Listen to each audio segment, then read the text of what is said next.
tape again. It's going very well. One of the in a vague sense, from the outside, the peak with board watch as part of the BBS industry really seems to center around the BBS cons and the creation of them, because there you've got this, and by that I don't mean like on a pure economic or influence level, but just simply here's the most obvious in-your-face example of here's all these people they're assembling in a. And I just spoke to Greg Ryan of Exec PC, and he just marveled at the quality of the hotel you chose for the first one. Mm-hmm. It wasn't just the Pomona County Holiday Inn that you chose. The Hummer giveaway seems to have had a very wide influence on a lot of people. A lot of things happen in funny ways. The BBS Con trade show was entirely Phil Becker's idea, actually. And he had to get me down on the floor and arm wrestle me to make it happen. And he wanted me to do it with him. There were a number of uncomfortable elements about it for me. I sat in a dark room in the Colorado mountains and wrote stuff and mailed it to people. This show required me to get up and speak in front of them. And it was quite a learning experience to be able to do that. I eventually got to where I could, to their satisfaction anyway. But Phil is the one that really got that off the ground. He actually would come over to my house and talk about it endlessly. I finally gave him a check, said, okay, here's my half, let's go do it. But I feared it would be a lot of work. And fairly thankless. I was accurate then, actually. These shows are tremendously difficult to do, the way we did them. But it got to be a gig on its own, and it was fed by a couple of things. We actually changed the way computer shows are done in this country, and in an interesting and good way. And I learned a lot doing it. The biggest thing that was rewarding, our initial innovation was, as you say, the meetings that they had were in Howard Johnson's in Kansas, where it would be cheap, because the fuzzy people like cheap. And they would usually be miserable little gatherings, culminating in some sort of a big brouhaha fight, and then everybody went home segmented. My theory about the people that were involved in most of this was that they, in the general population, they were somewhat thinly spread. In other words, you would have someone who did this and did a lot of it in a town where there might be another guy that did it too. In a large city, there was 10 or 15 of these people. And they spent a lot of time indoors and in the basement. They would actually develop animosities without ever meeting, entirely done in a very narrow bandwidth of electronic mail. When in reality they had more in common than they had with any other people on the planet. And my interest in the first BBS Con was to find out what would happen if you actually put them all in one room and let them interact with each other. We chose the Broadmoor Hotel in Colorado Springs, largely at Phil Becker's behest. He liked the hotel. It was very upscale, and it made the most expensive gathering that any Bulletin Board System operator had ever attended. They just cranial detonations at what the room prices were, the registration. Everything about it was just entirely too expensive, and no one would go. Except that actually a lot of people did come to the point where we overflowed the hotel. We had to have sessions and vendor space in the same space and roll it. And it was actually, we would have done it at the Broadmoor Hotel forever, except we outgrew it the first year. A couple of things that I learned, and I think they learned as well, is one, it feels good to be kind of upscale and in a good place and a pretty place and doing, with the good food and the good rooms and so forth.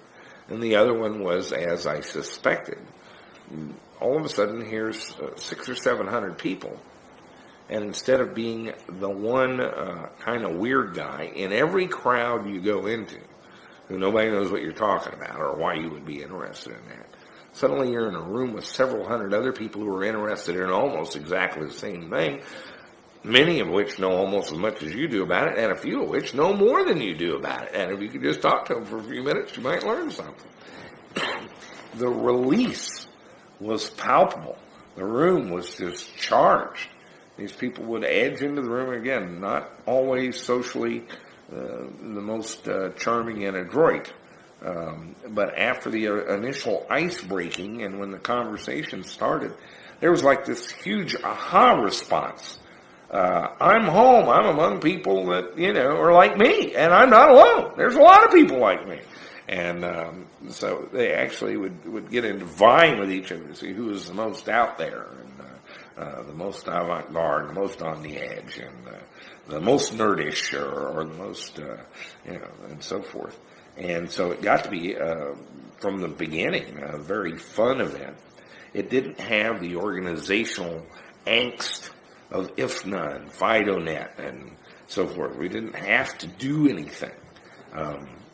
We were there to celebrate it in a way, and to revisit old friendships and make new ones, and exchange technical information. And that was, at that time, computer conferences typically had one or perhaps two tracks with 4 sessions in each one. And that was it. By the time we got done with ISPCon, we were doing 250 sessions in 3.5 days. At times, 20 rooms wide. Trying to, again, provide something for everyone that had any chance of being a significant thing. It got to be the place to introduce new technologies and new schemata ways of doing things, and so it became a very exciting event because this was where you found out the latest and talked to different people. And of course, at the end, it was the swap shop for buying and selling each other, and so it got to be a very intense conference. And we largely as a part of some of Phil Becker's theories of how to do them. Most of these trade shows, they provide space and a place. We did an event that was scheduled, planned to what chairs were where at what time and who put them there from the moment these people arrived until they got on the plane to go home. It was very elaborately planned, and we would work for 12 months out of the year to do a 3-day show. It was an immense amount of work and an immense amount of money, but they were very successful, and they served admirably to foster the growth of the industry and to accelerate its development. It was one of the better things we did, and I would give credit for the original idea of it to Phil Becker. In the end, he and I sort of parted on very good terms. He was busy doing something, and I was busy doing something, and I wound up doing the ISP cons. But he went through an IPO with his company, and for a lot of reasons that wasn't a good match.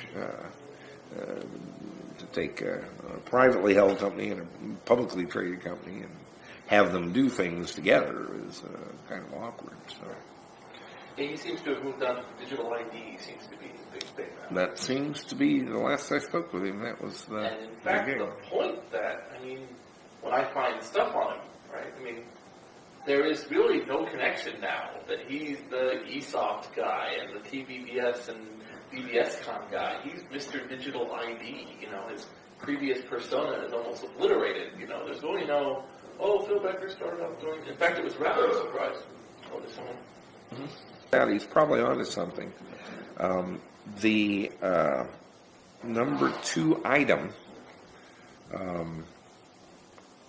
causing complaints to the Federal Trade Commission is identity theft.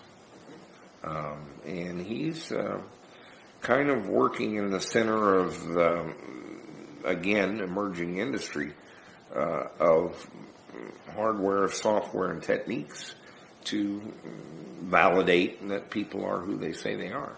A lot of people don't realize how central an issue this is. Basically, your name, Jason Scott, is designed to be unique within the range that a man can ride on a horseback. And in a 25 square mile area, as long as you're not downtown New York, it's reasonably unique. If you take in a 100-mile radius, it's not unique anymore. There gets to be a number of Jason Scotts. And if you do it on a national basis of 260 million people that we can do electronically, you could have a convention the size of ISPCon just of Jason Scotts. Thousands of them. And so there's some inherent and basic problems in it anyway. But then this concept of e-commerce and how you validate that someone is who they say they are becomes almost absurd. Yeah, that's what I made my found when I was like, is that actually Phil Becker? Yes, it's Phil Becker. There's Phil Becker posing and everything else. At the Wireless ISP convention that they had in Dallas in September or October, I ran into a little group of people. Apparently, the Heart of ZSoft thing was a little program that I originally took and cobbled together from some pieces and gave to Phil and talked him into making this. And that's what eSoft became when it went public. It was essentially an interface for the Internet. And he called it the iPad and recoded the whole thing and made it work good. That software has kind of fallen out of the company, and this group of people have taken it over and are adding code to it in kind of an open source type fashion. And he was talking about Phil and the iPad, so he's still got some lingering things from his past too. But yeah, they have these conventions every year for the iPad, and I even Glib runs off one.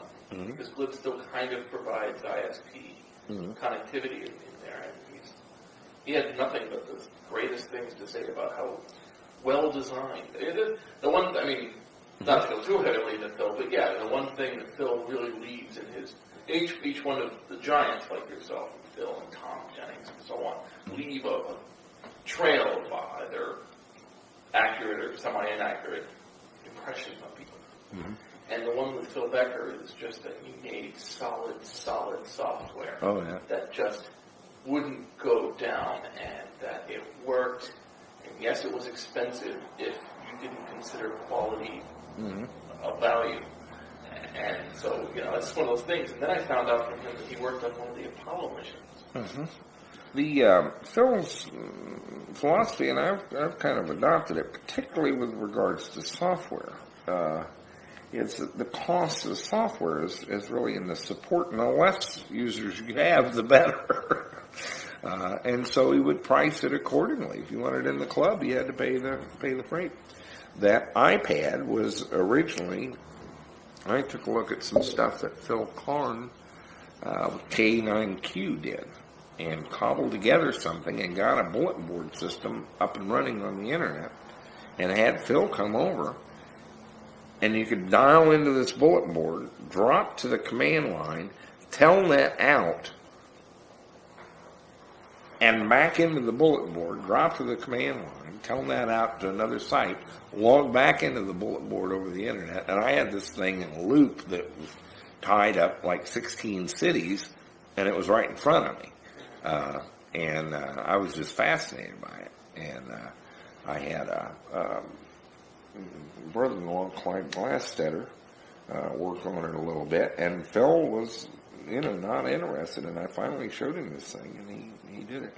I also wrote a email interface for his BBS software. He had a multi-line bulletin board called TBBS that I ran, and I wanted him to do internet email, and he wouldn't do it.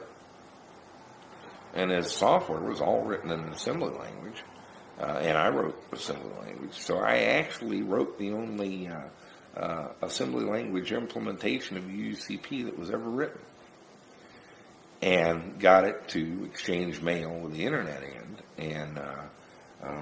and then got it to work with Phil's database, and finally got him interested and got the hooks into his actual software and wrote a module for it where it would, if you got on his bulletin board and internet email message, it would find another unused line, dial out and deliver the message to the internet while you were still on there.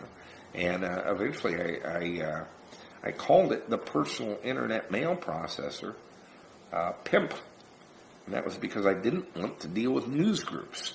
Well, all the people that bought it, of course, their first request was that it do news groups. So eventually I had to do news groups too. So it failed in the naming. But I wrote PIMP and eventually sold it to Phil. And he made it part of the TBBS suite. And so we did a lot of projects like that, back and forth together. And he was an excellent coder.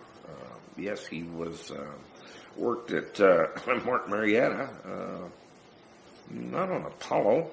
It was on the Viking Mars lander.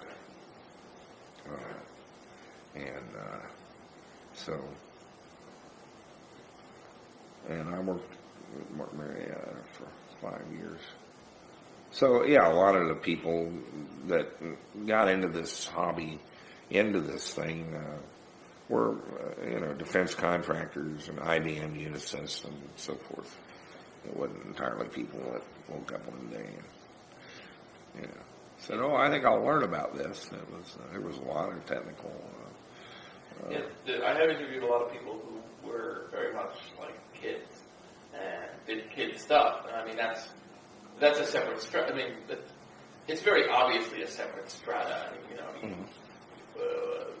You are not going to be doing a whole lot of information on World War IV or Oblivion or Iniquity or all these other boards because they were essentially written by children for children. Mm-hmm. They're fascinating in their own range, but they're separate. They really are. Oh, there was a kid in Denver named Adam Hudson who eventually went to work for Phil, actually. But Adam wanted TBBS software and couldn't afford it. So he wrote a single-line version of TBBS. I don't remember what he called it. Something. But it was excellent software. He was 12 years old. And years later, I think he worked for Phil for a while.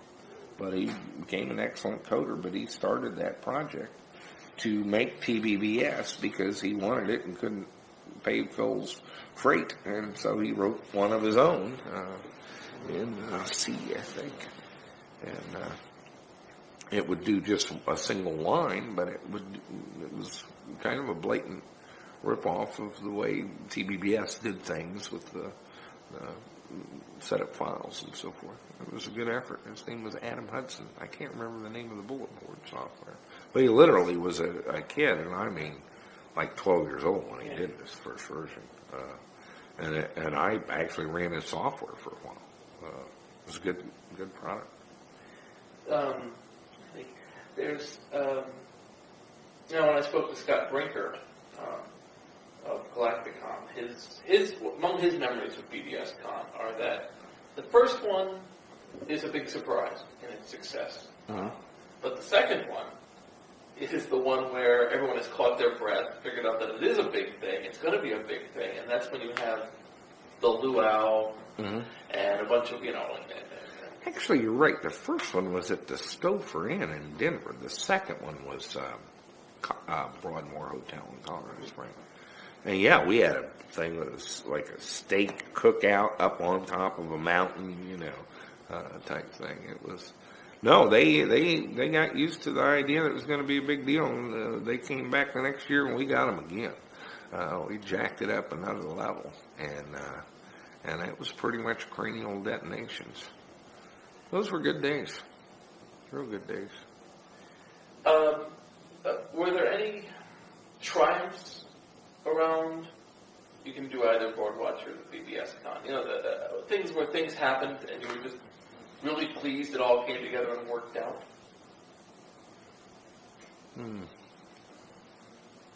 Well, yeah, it was pretty much a continuous stream of them. You have to have them to work 16 hours a day for 12 years. The BBS cons, particularly the early ones, there was a lot of financial risk and a lot of effort went into them. And it hadn't really been done before. Most of the meetings, like I say, were sort of FidoNet type conventions that were more or less disasters, I thought. And so a lot of our theories about a gathering were proven not only true, but sort of explosively true. Boardwatch itself from the beginning had a pretty good reception. I mean, we built it a little bit at a time as the industry grew, but that was very gratifying. Any particular moment of success, I would say on top of that mountain that the Broadmoor was kind of the pretty intense. Yeah, unfortunately, I don't have this exact detail. There was something where you organized some kind of get together, and it was just a little thing. You said, like, we ought to do this, and it wasn't at a BBS con; it was somewhere else, and it was huge.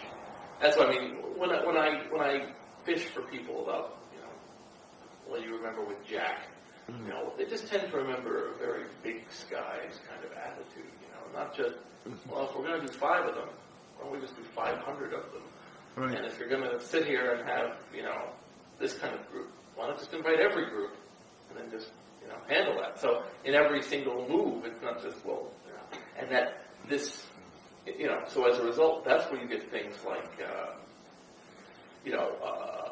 the BBS companies, instead of just taking it quietly and opening up, like I said, a 1/8-page ad, suddenly they'll have 4 or 5-page spreads, full color saying this thing in here, and they'll have pictures of themselves in there, and there's like that real sense of just, don't just succeed, exceed kind of a deal. I wouldn't put it exactly that way, but one of the things that I do a little bit differently, I think, is sort of measure effort against gain. You start with the good outcome. If you're going to do this documentary, and what would it look like if everything went beyond your wildest imaginings, and it just got to be something fantastic? Well, my view is, let's start there and work our way back toward reality. Right? Don't start here and say, well, what if I did a little bit of this and a little bit of that and took another little baby step? Okay, let's design the end box I want. What's the good outcome? I mean, this was a standard phrase between me and Phil. What's the good outcome? What happens here if we get wet? Everything works great. And let's just design it that way. And then along the way, reality has its own way of intervening and inserting certain compromises and certain steps backward to be able to bring it off. But if you start at the ultimate ideal end thing, and so it was a common flux in interacting with people in that industry that we're trying to do this. Well, why are you trying to do that? Why would anybody want that if it got done? Because that would lead to this. And you talk to them for a few minutes, and I'd finally tell them, well, look, Bart, let's cut to the chase. If everything went great, what's the end look like where it all worked? Well, it looked like this. Well, all right, then why don't we start there and work backwards? It's better to have a big dream and not quite get there than to have a little dream and get there real quick and then you don't have any more dream left. So that was sort of my approach, and the one that I, if you will, coached to anybody that came usually with some half-step, half-measure thing. well, why don't you go for what you really want to have happen? You can always fall back to something lesser later. And again, I always caveat these things. We can go here if we want to or not. But the fact that Phil runs one of the main 5 or 6 competing software packages and is so tightly intertwined with BoardWatch. I don't know what your opinion was at the time or the opinion now with that situation, because I do have some slight unhappiness from, a good example is Rob Swindell of Synchronet. Synchronet. Yeah, Synchronet. I've talked to the different guys in different ways, but for instance, he's one who really feels like the fix was on, and how he felt about things, and then when he looks back on it, and he was tiny compared to the other guys, but he thought he was, up there, and again, it's a case of, it's been 10 years, so, just, not even so much with Synchronet, but just, it's an unusual situation sometimes. In a small industry like that, there are inevitably conflicts and conflicts of interest. And so I had to deal with those fairly early on a much wider scale than that. I guess my biggest criticism of media in general is that they have developed a sense of journalistic ethics that has largely let everyone that plays off the hook for being honest. I'd say there were a lot of people who disagreed with things that I wrote and things that I said, and some of them were the nature of opinions is they're not absolute. There's always a couple of sides. But I had very few people along the way question my honesty that got to know us. If the fix was in, Phil Becker and TBBS, I can assure you, would have wound up owning all of bulletin boards and the internet. But they didn't. And we had a long association. He's a very close friend of mine. And there are certain things that I'll ask him to do, and there are certain things that he'll ask me to do. And there are certain things that I won't ask him to do, and there are certain things he won't ask me. And we were very comfortable with each other that way.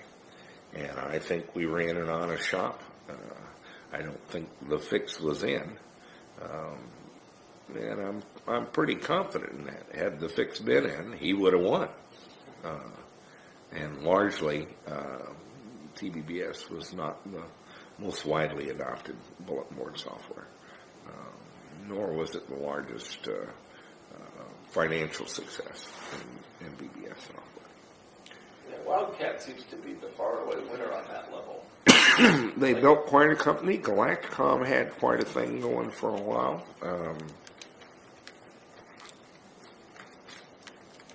I'd say, but there were multiple players that achieved approximately the same size in staff and revenues. So if the fix was in, why wasn't Phil in? Yeah, that's what I mean. And realistically, it wasn't in my commercial interest for Phil to be it, or to even treat him any differently than the other ones. Not that that's actually what drove BoardWatch, but if ulterior motives are ascribed, I would want the maximum number of players, each of them taking a page.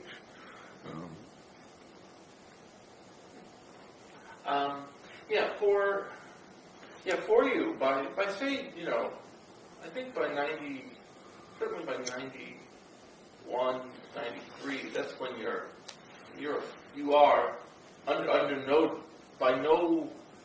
with no doubt, a full-fledged magazine able to stand up against any magazine in the publishing industry. As we cover this we have full color, we have a large staff, we can, and by large staff I mean, a large group of contributors and so on. Mm-hmm. What had Board Watch become for you by then? Well, it was my life. I actually ate my family and everything else. I worked typically 12 to 16 hours a day, 7 days a week for many years, without a day off. I lived it, breathed it, ate it, and loved it. And loved every minute of it. I worked one day for 42 hours. That's tough to do in one day, but I did. And the only thing I got up for was to pee and get another cup of coffee for 42 hours straight. I loved it. I loved every minute of it. It was like being in a war, except more exciting. And I loved everything about it. As a certainly then when media or other entities wanted a BBS expert, they knew to come to you, or at least to come to you to ask who to talk to. Was there any group or entity or event that really surprised you that they would, I think it was, like David Terry mentioned to me that at one point he had to go he was asked to go speak to the FBI about how to do a bulletin board, mm-hmm. how bulletin boards work, because they needed information. And so he was flown by helicopter out of Utah to D.C. to a location, mm-hmm. And he was like, okay, that's great, came back in the helicopter, but okay, I guess that was something. It just really surprised him, being this. But was there anything for you like that where you found yourself in a room of unusual people or being approached by some sort of entity that surprised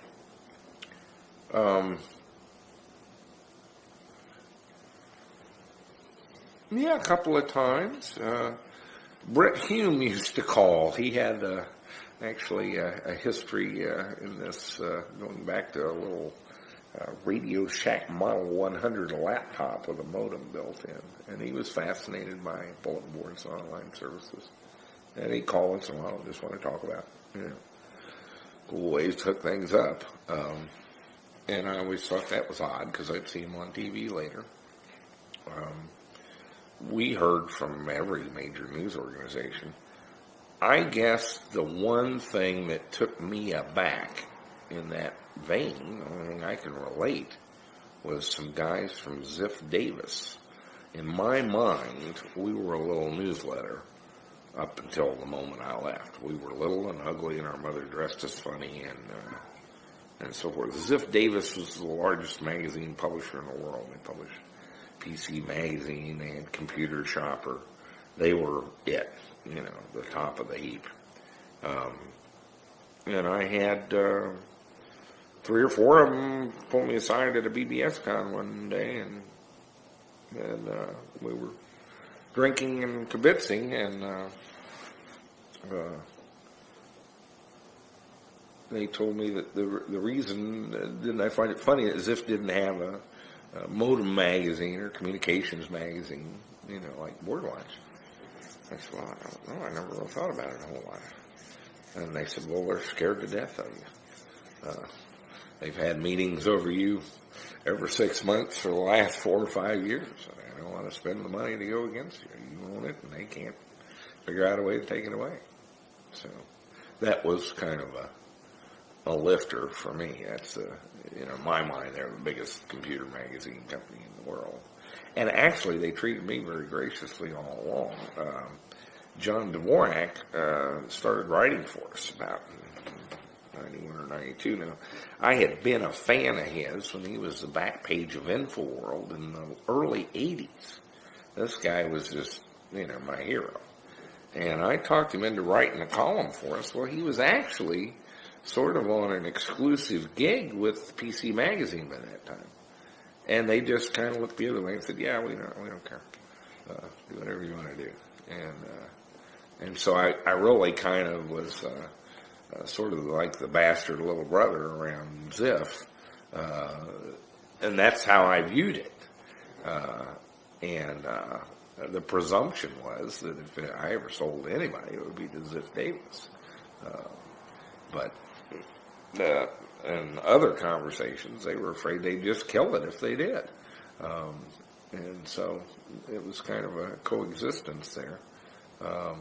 But then, I mean, these guys were pretty blatant. They're just scared to death. They're scared you'll come after something they're doing. That kind of blew me away. Yeah, Wayne Green did mention, apparently Wayne Green sold the same magazine to Ziff Davis twice because he sold it to them. They bought it, they ruined it. He bought it back for a fraction, built it up again, they bought it again from him, and then ruined it. So, Kilobaud microcomputing? something like that, yeah. Right. The thing that's not known much is he only ran Byte for a very short time before he lost it in a divorce settlement. Well, there was a conversation with, who was the editor of Byte when it went down? Byte magazine actually put me in the magazine business. I wrote a little document, a story, about synchronizing your PC clock to the Naval Observatory. They had a modem set up, and you could actually capture a string and coordinate your PC clock to it. And I wrote a story about this and the whole development of the time zones and, the keeper of the clock type thing, and sent it to Byte magazine and got a letter back from this guy that they just couldn't see any interest in such an article.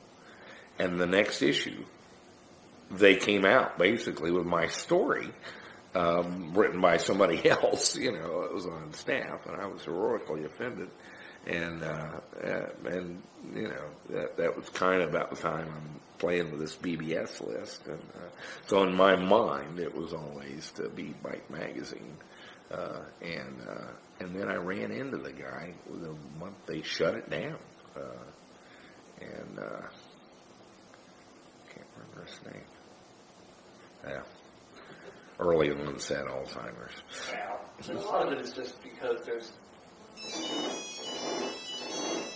Wow. Yeah, I don't know. Well, first ones were your impressions from the BBS Con. We seem to get that. The other ones were why you started Boardwatch, and to get some opinions from, the position of running Boardwatch. So we have that. Mm-hmm. A lot of it is just.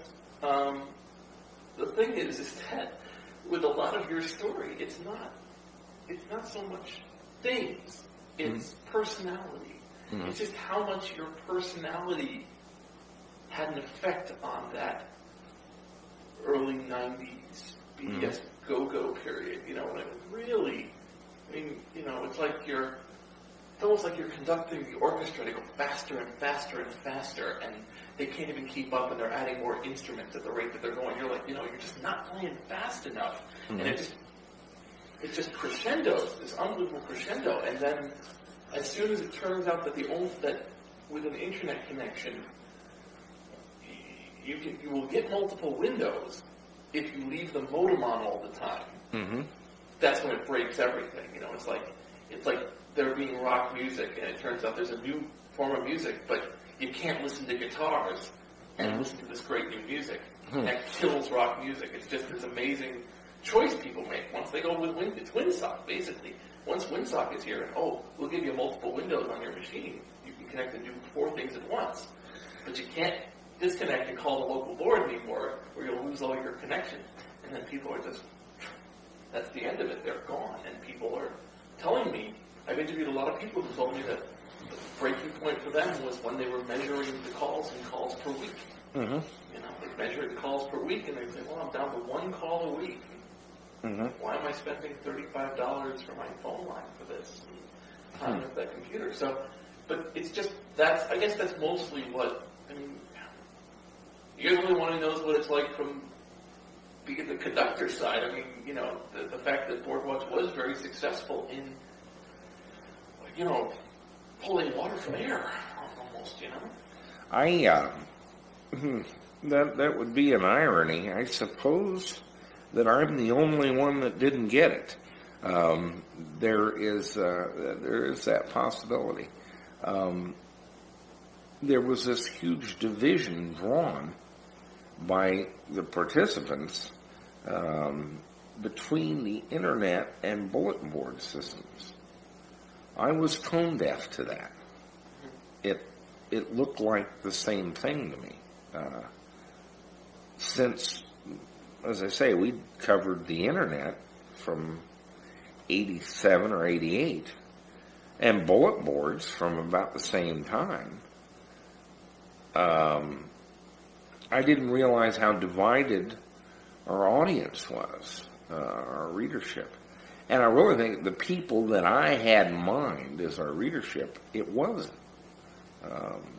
So that division between the dial-up over the telephone lines and the internet was dialed up over the I still don't quite get the division, right? And from my point of view, you have to understand that everyone that I knew personally that operated a bulletin board not became, but at the same time as they added capabilities, were internet service providers. I mean, that's the best I can explain why I'm a little tone deaf to this big division you're drawing here. And I have heard it before, by the way. I've had numerous times been just kind of wowed. Somebody say, "Man, did you make the transition?" What transition? We had the same name in the end that we started with. You know, I mean, we did the same things. But Kevin Barron's, Aquila BBS, or Bob Mahoney, any of the BBS operators that I knew added internet capability as it became possible. And it simply evolved that way. All the internet service providers that we wrote for in the end were the same guys. In most cases, using much of the same equipment in the same rooms. So I never did see the break. In fact, I still have to reject the entire line of argument that there ever was one. It was names of things changed, and they evolved as they went along. I coined the term internet service provider. We made a lot of the words that you use up in my office. And sometimes discussed them and sometimes just naturally put a label on them. So when you draw a division based on a name, it's not terribly real to me, but the reality of being there, of the equipment and the people and the processes and the techniques, there was no division. The internet was an excellent development of it, primarily because it was a bypass of the meter on the long-distance telephone network. That was its main function. And we got higher data rates. We got higher data rates every year, by the way. And still do. I'm at 54 megabits now. It's great. It'll be better next year. And so, you know, there was this continuous evolution. There were lots of tools and lots of things, from software programs to hardware to connectivity. But the people were largely the same ones in my world. And what they were trying to do was the same thing in my world. And I didn't see any, and still don't. I think this is a figment of public imagination. I was there. There wasn't. It was the same guys doing the same thing in the same way. And every year there were developments and new aha things. That's what we were about. That was our reason to live. And so the great divide between the bulletin boards, it was almost done in arrears. There were some people that came into bulletin boards late and bought a Mustang package off the shelf, plugged in a PC, and for a few $100s had a bulletin board system. The guys that started these, a single line bulletin board cost $5,000 or $6,000 to start. You know, you had to cobble it together yourself, and it wouldn't run. Didn't Surf, when I interviewed him I interviewed him, by the way, because he appeared at the BBS con. Several times. So my theory was, what could it hurt? Maybe he'll say yes, and he did. But one statement of his that does persist is his statement. It's like, I never understood why people were freaked out by, BBS as being on the internet. It's just another communications network. Vinton Cerf and I are pretty much of one mind on this. And he was at the sort of the keynote speaker at BBS Con in 1992 or 3. The one at the Broadmoor Hotel. He started subscribing afterwards after you invited him, which again, part of that prescience is the thing, is that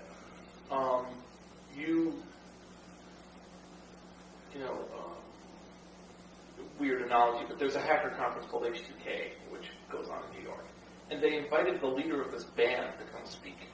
Mm-hmm. And the reason they invited the leader of a band to come speak was because he was a politically active guy, and he said, here's the things you need to be thinking about in all of your hacking. You need to think about. So what it was the guy who organized it, it was actually a very prescient move to bring in this guy from what would otherwise supposed to just find the biggest hacker there was. Like, so your keynote speaker wasn't the guy who's running the most successful BBS. It was this guy who had helped create, the underlying forms of the internet to come in and say, here's something, this has happened before, this will happen again, and you need to understand it. Yeah, the guys in the center of this were not caught unawares. Vinton Cerf did a whole thing on the internet protocol and how it worked and so forth at our second BBS con. Everyone who attended there heard him and paid attention. They were glued to the edge of their seat. This was before anybody knew that Vinton Cerf was the father of the internet. I kind of made that up later. And that's how he kind of got to be the father of the internet.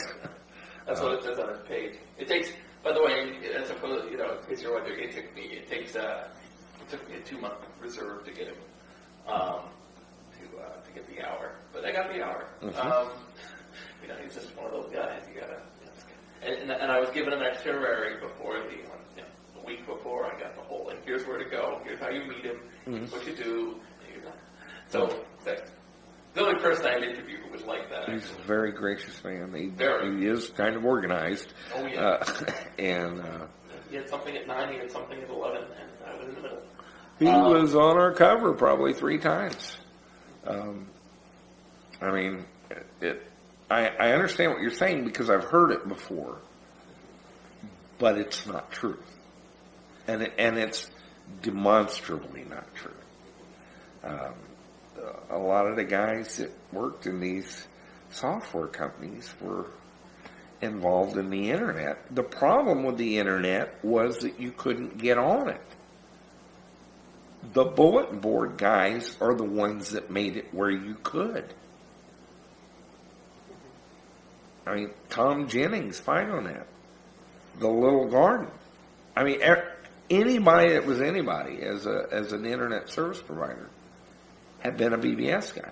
But I actually ran in, there was a stigma almost.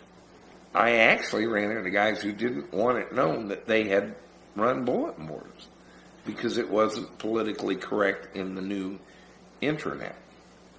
So I'm aware it went on. I was just sort of tone deaf to it, but I know a little bit too much about it. The one quote of yours that I actually mentioned to a few people is, this was a phone conversation, had to be from 2002. Was your bucket analogy to the tsunami, which was the one about everyone loves this one. This is the one where you said that, when you were informing people about the coming internet wave, that everyone ran down to the shore with their buckets ready to catch the wave. Right. And everyone loves that. That's one of your gifts, right? Is that, you give an analogy and it's right there. And for a lot of these people, it's... Well, that was in response to the situation in the letters to the editor of "You're abandoning me, I'm a BBS operator." I'm like, look, you got to get a clue. Here's the thing. I keep publishing stuff in here. and you claim to be a reader. Well, here's the deal. I kind of feel like I'm telling people to get ready for this thing that's coming. And I'm describing a tsunami. And since it's 4 inches tall out in the Pacific, they've come down with buckets. It's going to wipe out, the beach. If you had to define it, I mean, is there a kind of a BBS type or a sysop type or that you ran into? The kind of person who would want to run a bulletin board? Mm-hmm. Yeah, I think so. They were, essentially the classic, geek type person is pretty. They were generally people who were sufficiently bright that it was painful, and so they would adopt certain affectations: long hair, beards, something. They tended to relate to technology and computers better than they did to people. They had certain social skills that were a little rough around the edges. Now, there's exceptions to every rule, and there were people of all stripes, but the classic BBS guy was a little bit uneasy with anything but a computer, and they spent a lot of time with software, hardware, technology, and so forth. And in their space, that was considered somewhat eccentric, where if I could put them together, it was not. It was not only accepted but celebrated. And so in my mind, that was the classic, not so much BBS guy, but just a computer and technology type individual. And I could kind of pick them out of a crowd. Was there looking back, and again, as I understand, your memory's fuzzy, but understandably, you moved on to other things, but is there a BBS that really sticks in your mind as just like a quintessential peak, or several of them, like, in my mind, there's one called The Safe House, Pirates of Cujo Sound, and Sherwood Forest. In my mind, when I think of a BBS, I go, well, that's what they were for. That's what it was about. And as Board Watch, obviously you were clamoring to look at a lot. You probably looked a lot more. What was the question again? Since you were at this, like, a lot of bulletin board systems presented themselves to you, and I would assume that even though you had to start doing a lot of writing, but for you, is there a bulletin board that really sticks in your mind as, like, really, it was a pleasure for you to log on to it? Oh, I liked them all. There was something new and different on every one. I admired Bob Mahoney's Exec PC from a very early time. I can't remember their name. There was a couple up in Bryan and Channel 1? Channel 1 in Harvard. I actually went up there and saw their thing right off Harvard Square. Visited with Bryan and I can't remember her name. And they had, quite an early success. The bulletin board got to be very large. The problem is, even the term bulletin board systems is sort of all-encompassing. It broke into a number of different things. There were bulletin boards that were primarily message bases, much like a news group or something is now, that were topical message areas that were echoed around the country. There were chat services that used, Galacticom or something like that were all interactive live chat. There were the file repositories after the fashion of Exec PC. And these would be like different niches. Even the pornography bulletin boards were like their own little world. So there were many different things. What you did with a bulletin board system was not particularly interesting to me, beyond that you could do it. This was the purpose, was to have a medium to do this type of at your convenience communication at a very low cost. And the bulletin boards, as run by a bulletin board operator, was essentially like a publication. They, by selection, presented files, message areas, screen designs, and so forth of their own making that made it an individual bulletin board system. So it was a fairly rich medium. It had some narrow bandwidth elements to it. You can't do the same in an email message that you can in a face-to-face conversation. But it was a fairly rich medium for these BBS operators to express themselves as the creator, as the publisher of the bulletin board system, much as a website is today. The tools were a little cruder because it was a little earlier, but essentially a bulletin board and a website there's very little distinction to draw there. Really. Okay. Just kill the second tape. Are you up for a third tape, or do you want? I mean, what do you think? It's entirely up to you, Jason. I can do a third tape if you can do a third tape, and would you want to do a third tape? Yeah, I think I want to just dot and pepper around, fill in a few more gaps. Okay. A lot of with this documentary, there's different cross purposes happening, but one of them is just that just having some people that makes people happy. Mm-hmm. Because I have a lot of people who will talk in excruciating detail about Fido, mm-hmm. but you have to have Tom Jennings in there with his opinion, which tends to be, Tom doesn't care about a particular controversy that happens in Net 104 in Maryland, and he wouldn't have any insight into it. And if you ask him about it, he'll go, well, like you have to say, which is like, well, Fido had a lot of people, and so drilling down into a lot of details doesn't benefit anybody, really. Mm-hmm. Except for the people who still harbor hatred because, whatever, the sponge BBS didn't give them their feed when they wanted it. Mm-hmm. So, much like that, there are controversies that exist from, Boardwatch and BBS Con and this and that. And a lot of it just, I find, tends to be like a clash of personalities. So I'm interviewing people of that type. Mm-hmm. But having your insight, because you did, like you said, spend about 12 years doing it. Boardwatch just stopped being a paper publication last year. Yes, I was aware of that. Okay. Just so you're one of the guys who I interviewed in Seal Rock, Oregon, had a copy of it. This is the last print one. I was like, really? I was like, wow. It took them 4 or 5 years, but they did finally drill it into the ground. Yeah, that's pretty much. Well, that's. They're now a website, I think. I'm under the impression it's going to be a website. It's going to be a web publication. Yeah, right. A web publication, that's kind of like a home-based business that you run while you have a full-day job. Kind of the last step before you disappear completely. Yeah, well, that's where print publications go and they die.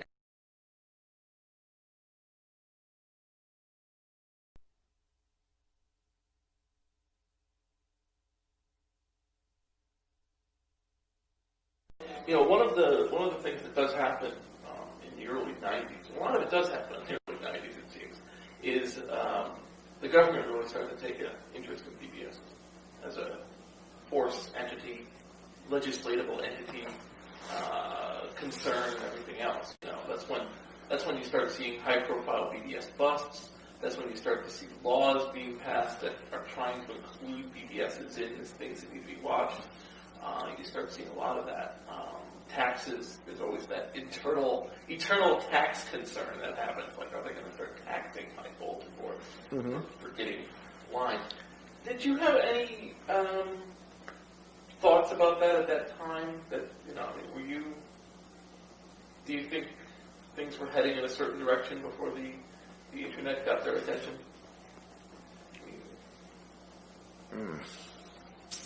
There's a lot in that question.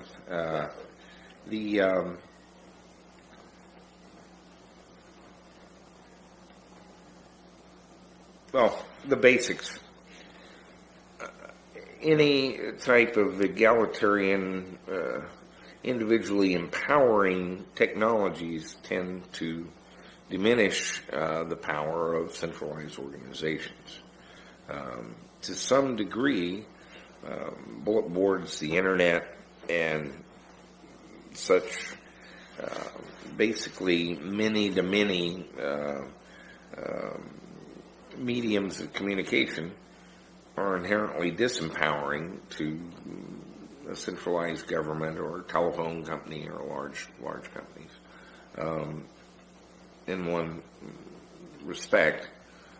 And so I think there was some legitimate fear or consternation among people in the government about bulletin boards and the internet, and there is yet today. That said, it was not nearly to the level that people in the BBS community thought it was. There was kind of a raging paranoia that they're going to come shut us down and they're going to, arrest us and so on and so forth. Most of the visible arrests or confrontations between government and bulletin board systems had two aspects that I don't think the people in the community understood. One, they were largely driven by complaints from people within the community that demanded that the government do something. One bulletin board operator competing with another one, and he thought this one was doing too well because he had too much porn, and so he'd call him, man, something be done, and did they know that this guy was doing this? In the actual governmental office, there's this guy listening to all this, and he has no idea what this fellow's talking about. But it sounds alarming. And normally there was a lot of looking into and learning curve from people in the government and large corporations and so forth. That occasionally did break into the sort of prima donna prosecutor who wanted to be in the newspaper and to be perceived as very technically adroit and knowledgeable. So it was kind of a fashion show more than any kind of a crackdown or any type of organized attack on these media. In fact, the people within government, like the people without government, are break into various camps depending on what they know about these things. So the actual position of government on bulletin boards or the internet is magnified in the minds of the people who know it best, which are the ones that are using it, not the people in the government. They're largely, if you had to characterize them, agnostic, confused, and not terribly concerned. Because it's not a real visible thing on their radar screen. The worst thing you can tell someone who is passionate about what they do is that no one cares. And so this is a very difficult message for me to deliver to bulletin board operators that, by and large, most of the people in the government don't know you exist and wouldn't care if you did. So there was some paranoia beyond what was there. There was some fashion show of we need to, at one time, prosecute a few of these people as examples, and then that should quiet it down among very widely scattered individuals in law enforcement. By far the majority of it was just some local sheriff looking for a newspaper article. So I didn't take it too seriously. The more important work then and now is this will change the relationship of individuals to more centralized organizations. And how do we deal with things like freedom of speech freedom of expression. And so I kind of had common ground with Mitch Kapoor and John Perry Barlow and Electronic Freedom Foundation in doing that. But largely our role was to educate people from the government or from telephone companies, for that matter. I found that the more they knew and understood about things, the less of a threat they were.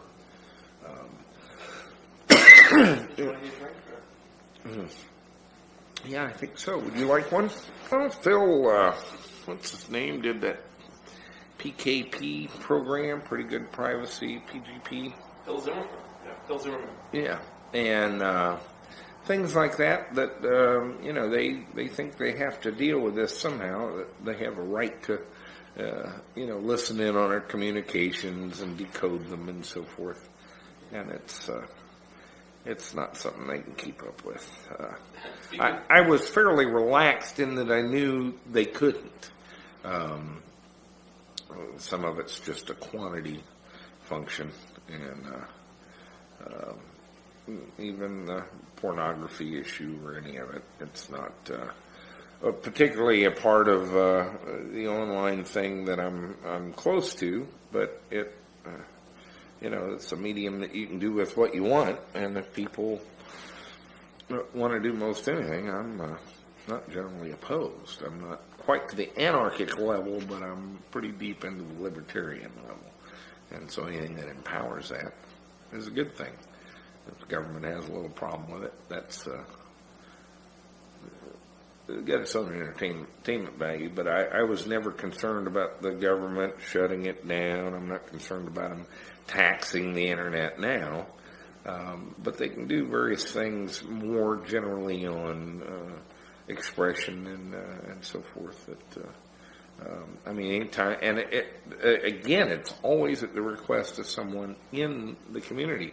Right now, you have this thing with spam. And people are demanding that the government do something about it. That's why they want to do something about it. They don't even understand it, but people keep contacting them demanding that something be done.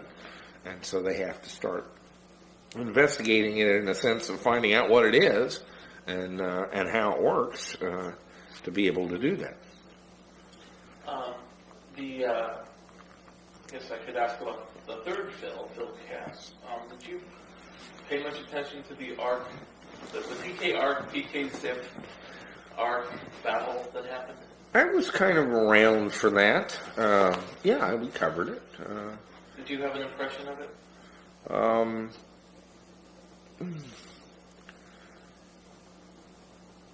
Well, it was kind of complicated. I'm not sure I recall all of it. It got down to Tom Henderson releasing the source code of his ARC so people could do things with it. And he was very reluctant to do that.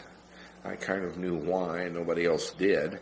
I had a conversation with him on the phone, and he didn't admit it, but it led me to believe that he wasn't too sure how it worked, and it wasn't in very good shape for review.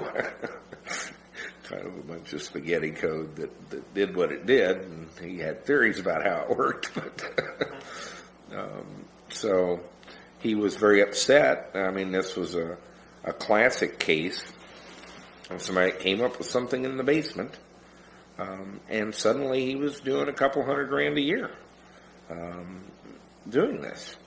And then it got taken away by the next innovation in the field.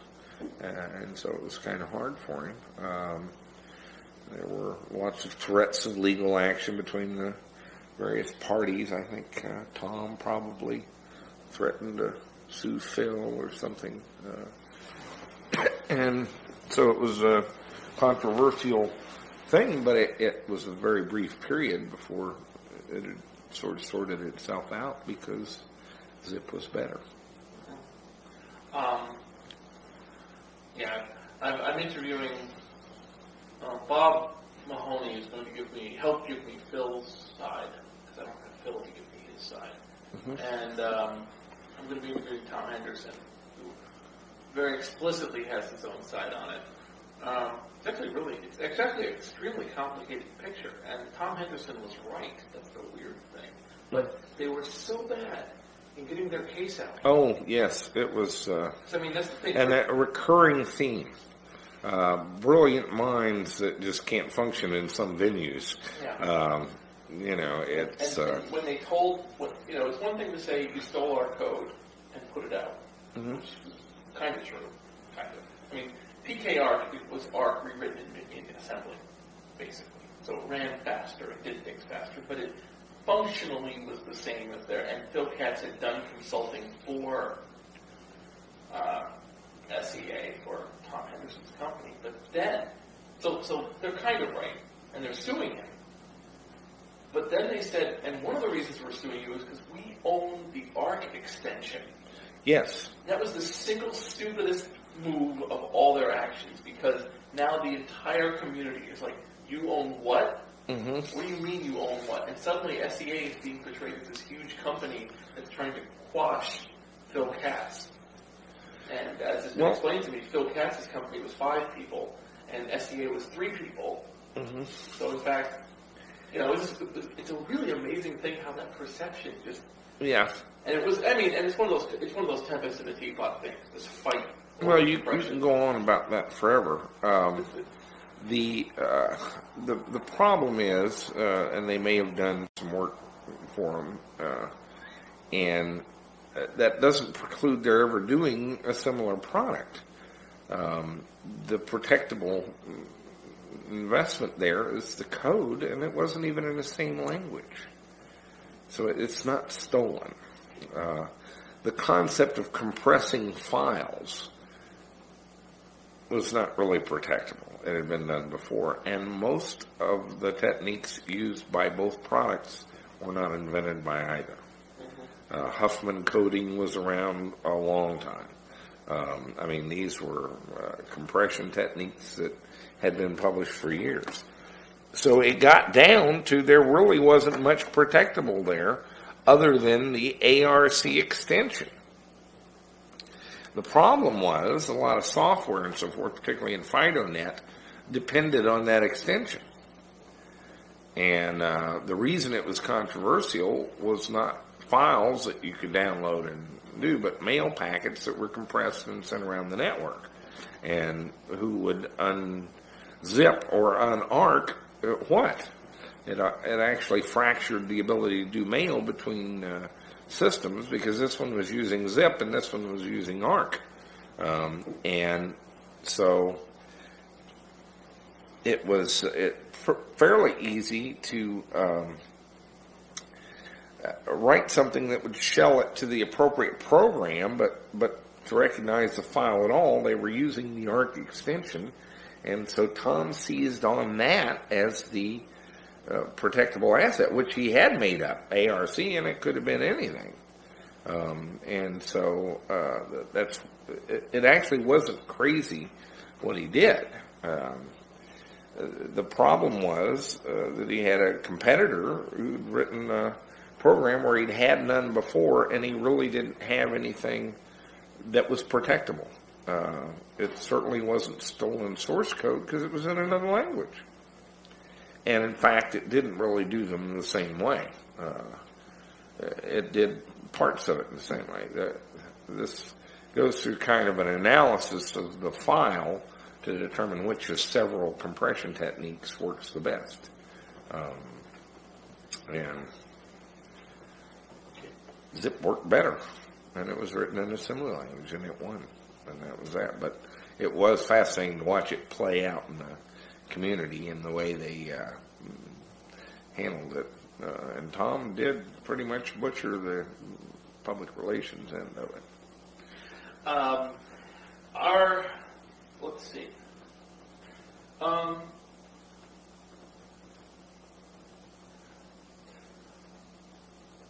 What finally made you decide it was time to sell? I would say there were several factors. Some of them internal. We had gotten to 22 employees. It was an awful lot of people to keep up with. I don't really, my main talent isn't managing people and employees, and it's not one of my favorite things to do, but it had become a good part of what I did. And so that was, the housekeeping had become increasingly onerous and unpleasant, and ate up a good bit of time. I would say the biggest driver was the sense that we were growing so fast that we couldn't survive it. We couldn't function. I had 22 people. I needed 35, and I had no one that had time to take a new employee and write down their Social Security number. We didn't have time to talk to them. We didn't have time to interview them, and we needed them right now. It was fairly explosive growth in '98. We went to 2 shows. The shows were overwhelming successes, and I mean, like, they went from 2,000 or 3,000 people to 8,000 or 10,000 people at the next show. We were selling out of space. We didn't have any place to put vendors. We couldn't do the registration properly. We couldn't do, and so we were starting to fail in execution. The actual genesis of the sale was I went to buy Media. They had 160 people and did some big shows. And I called Alan and said, I need all your stuff. You lost, we won. We got all the vendors, we got the show, we got the magazine. And it's over. I need your stuff. I need your copier machines, I need your people, I need your buildings, I need all of it. What's your number? And he laughed and said, we're publicly traded. It would be, X amount of dollars. Choice, what's your number, and I'll buy you. And he likes running companies, and so he said, well, it'd be better if I bought you. You're private, and I'm publicly traded. I said, well, however we do it, I got to have all your stuff. And we had all the business, and they had all, and they were bloated with employees, and so it turns out horribly inefficient, and it really wasn't that good a marriage. But I was somewhat desperate. We couldn't hardly get through the day. We were going 800 miles an hour with our hair on fire. I had 22 people. We were all working 12 hours a day, 7 days a week. It was just, something was going to snap. And I couldn't grow my way out of it organically. And this is a very common problem in technology. You just push and push and push. You can't get it to grow, and then all of a sudden it takes off without you. And suddenly we don't have enough people to answer the phones. We don't have enough people to do anything. We're trying to get the next issue out. There's tons of emergencies about the next show. There's vendors calling all day long. I mean, with, huge $100,000, $200,000 contracts to do this, that, and the other. They want somebody to talk to them about it. And how's it going to go? What do they need to do? And I'm out of people. So that was the immediate problem at the time of sale.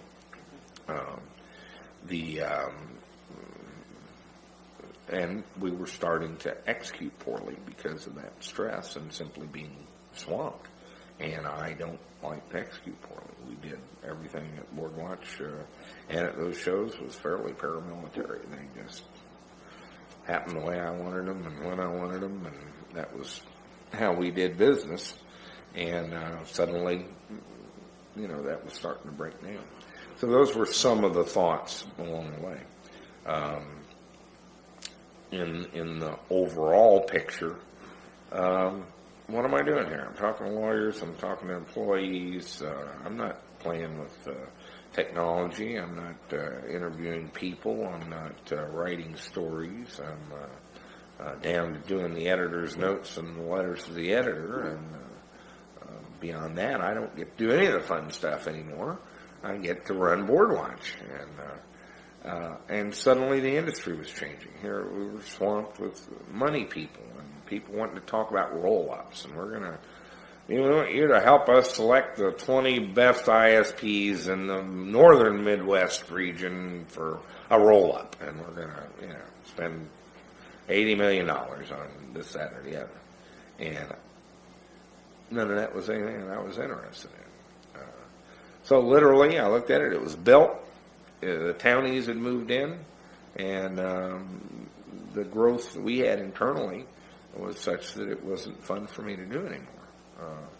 And so I decided not to do it. Sold the company. I had kind of an open-ended thing with them. I stayed for a few months. We then did kind of a sale of Meckler Media to Penton Media, and the guy with Penton and the guy with Meckler did a little side deal that sort of defrauded the rest of the shareholders, and I wouldn't play. And told them I believe that I couldn't let my mommy see me playing with you kids. I know how this goes. And so I resigned from the company, and that was about 6 months. I sold in May, sold to Penton in October, November, and I was done there. So it was a pretty clean break, and if I had it to do over again, I'd probably do it the same way. We were just up against the wall, changing industry, changing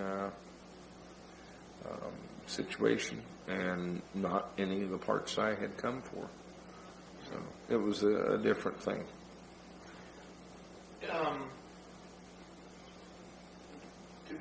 Did you want to talk to your son? Did he need something that needed something, or do you think he was just like, "What's up with Dad today"?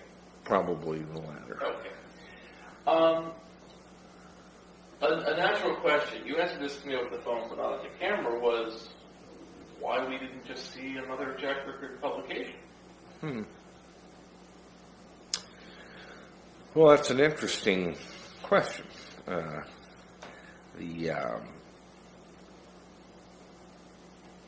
I had sold these guys the company. I actually didn't have a very strong non-compete. I could have pretty much done anything I wanted to. But the computer industry is fairly small, and so I wanted to kind of give them a clear road without interference from me for a while. And along the way after that, I just didn't ever latch on to anything I really wanted to do the way I had that online gig. So I went off and found something as different as I could that would occupy a similar amount of energy and obsession, and that was primarily aviation. I learned to fly and had 10 airplanes, and I play with airplanes all day, that sort of thing. But there's probably not a week goes by that I'm not mulling another magazine, and I've kind of got a deal working today to buy a whole magazine house with 10 titles. I don't know if we'll complete that or not, but eventually I'll be back in publishing. Okay. When we last talked to you,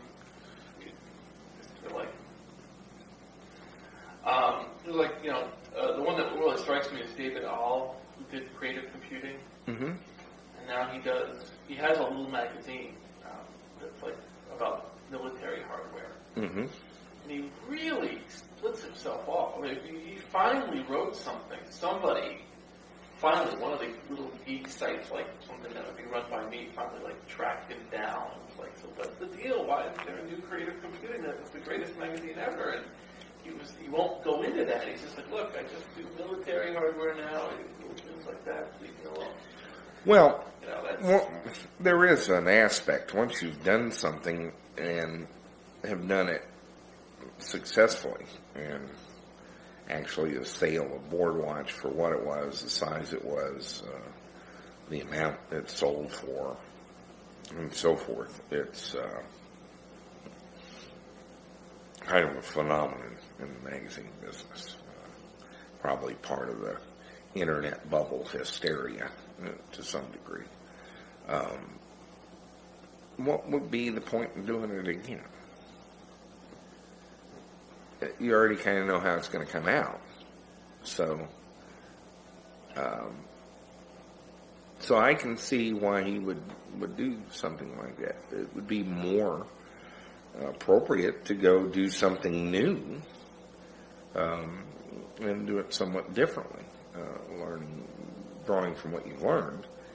But to go do the same thing again, these wireless ISP guys want me to go do that. Well, it's actually kind of fascinating. I'm intrigued by them and the technology and so forth. But as far as me personally, it would be, so okay, all I have to do is go crawl through piss, blood, and razor blades on my hands and knees for 12 years, 16 hours a day, and I know how this is going to come out. But I already did that. So I would be more drawn to something somewhat different. A different challenge or a different venue, certainly.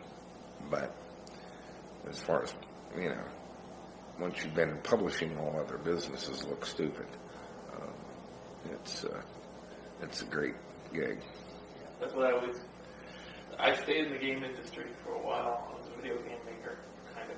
And I was in a startup that died, and people were like, why didn't you stay with that? And I was like, because the video game industry looked at the Hollywood industry and how they screwed over people and said, we have the technology to optimize that process. Mm-hmm. And so they were like, for every bad thing the Hollywood system treats people, the game system found a way to increase that because they're not unionized even. Mm-hmm. So they don't even have to have that problem. They hire guys in and then they'll hire a guy to make a game and then they will literally fire them and hire in 5 cheaper guys to make a bad version of the same game name. Mm-hmm. And put it out on people enough to make money. Mm-hmm. And then just enough to get themselves bought out by another one. Mm-hmm. It's just horrible. Anyway, so I moved back to computers. But in terms of, let me think.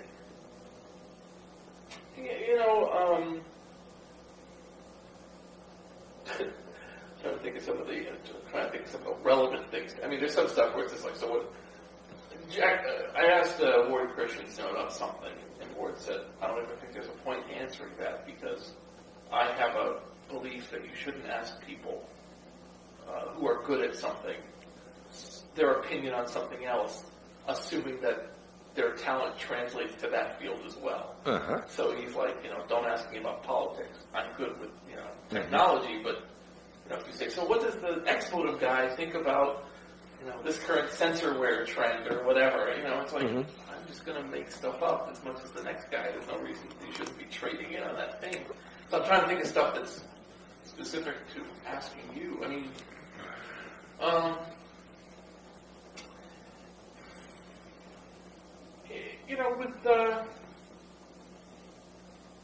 with Boardwatch, there are other BBS magazines that come and go a little. I mean, I have copies of BBS magazine, and I have copies of a few other little things. Mm-hmm. And they are, not that I'm showing my bias or anything, but they really seem to be templated Me Too's. Mm-hmm. I mean, did you have any perception of them that much at the time? Did you pick up copies and check them? Oh, yeah. Sure, we looked at anything that, in fact, we looked at anything that talked about computers and communications at all. I'm not intimately, I can't give you the list of all the people that said, hey, that looks like a pretty good gig, we'll do one just like that, and how people won't be able to tell, But it's, I'm a very competitive person, but not usually in this sense that other people are. In other words, in my world, there's 260 million people in the country. I could rent all cable channels on all cable systems and put a continuous ad for Boardwatch magazine on 24 hours a day for 6 weeks. There was no TV in the United States except about Boardwatch magazine. When the final clip would run, You could walk out on the street, and somebody standing there would say, "Well, what the hell's the Board Watch magazine?" You know, the part that I could come to grips with as a publisher that most publishers can't is most people don't know you exist, and of those that do, most of them don't care. And of those that care, most of them don't have time to read it. And so you get into progressively smaller spheres of influence. The only way you can counteract that is, to some degree, to compete with agnosticism, this desultory ennui that no one really cares, but it's not a very active thing. You have to make them care. And what drove us systemically was a philosophy that if we would do the next issue of Board Watch magazine 1% better than the last one, and we would do the one after that 1% better than that one, after a certain serial number of issues, we win. And that was the philosophy, and it worked very well. Now, in a world of 260 million people, most of whom don't care, somebody else introduces another magazine, and the next month runs all our articles again, rewritten. What?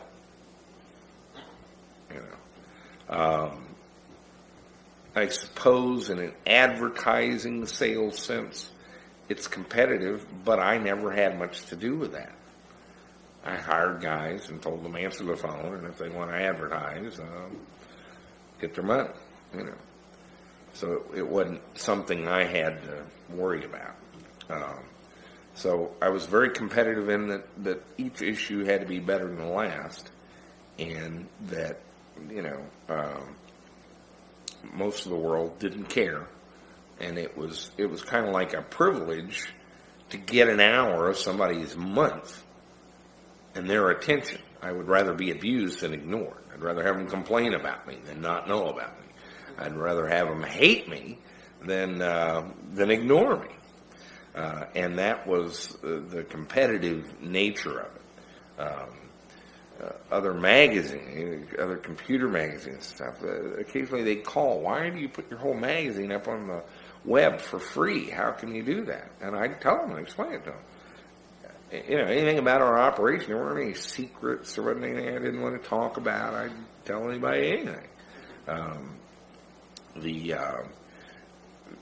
They would go away not knowing if I'd told them the truth or not knowing if it was a trick.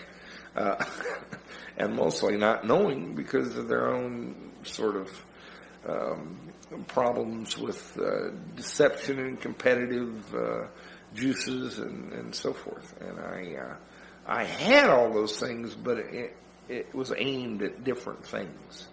And so another magazine they never were a competitor to me. And to some degree, that made it to where they couldn't compete with me. They were trying to compete with me instead of what the real competition was and what drove the market. If I get to define the game, you lose.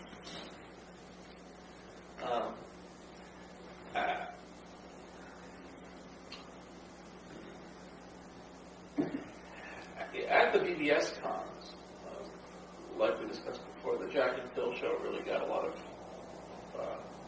interest in, and you spoke in other aspects as well, although I don't think as much as Phil did. Phil seems to really appear quite a bit in a lot of different, sometimes it looks like he's in concurrent sessions. I wonder if he just stayed in the same room away from the second group. But,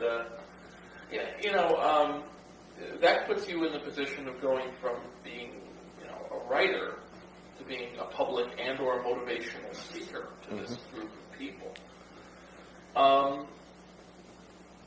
Do you think that Do you think that adds to your mystique, or do you think it added to the magazine, to be able to come back from the magazine and having spoken to a crowd of people? Because you have a distinct speaking style equivalent to a distinct writing style. I've heard the tapes. What happened?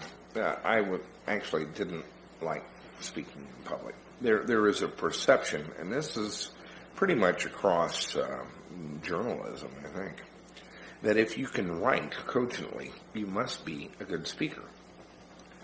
And actually, it's not so, and they don't really translate very well. In fact, the first BBS con, or the last FidoCon we were at, I actually wrote something and tried to read it to these people, and it was horrible. And I finally took it and threw it away in the middle of it and just talked to them a little bit, and that worked a little better. I had to learn to speak in public, and it's not only a skill I didn't have, it's one I didn't particularly value. I didn't really want it. To do these shows, Phil likes to be on stage, and he was to be there. One of the ironies of that whole thing was, as we did it show after show, I became more central a figure, and he less so, when that wasn't the plan or either one of our desires. But I learned valuable lessons from that. I didn't actually speak that much. People think I did. I mostly introduced other people who spoke. And I would tell a little bit about them and what they'd done and how they did it and so on and so forth. And introduce them, and then they would speak. And that's mostly what I did at BBSCon, is walk around and introduce other people. And I learned one of the most fascinating things that I got out of those shows. The harder you try to shine the limelight or the attention on other people, the more it's drawn to you. Whether you want it to or not, whether that's your purpose or not. The more you try to cast it, the more it centers. And I guess I still don't understand it, but I know it to be so. And so there was kind of a mythology that it wasn't in my commercial interest to dispel, that I could speak in public and have these sessions and so forth. Truthfully, I presented very few sessions. Didn't enjoy doing it then, and in fact, an oddity of showdom is, people learn in different ways. One of the successes of our shows was these classrooms. You can't go to a university and learn this stuff. It's being developed real time. And a lot of people want to sit in a classroom and have it presented to them. Actually, I'm not one of them. I have to get it out of a book. If I want to know something, I want to know about digital photography or something, I go get 7 books, spread them all out on the floor, and kind of read all 7 of them at the same time. And I check if this guy's got it right, because these other 2 agree with him. And this, I can do this amazingly rapidly. Sitting in a room listening to somebody talk is too slow, and I can't do it. I couldn't sit through a session at my own show, and I kind of the one that invented this 250 sessions. But a lot of people, that's how they like to learn, and we just learn to feed that. But Just for a moment. Next.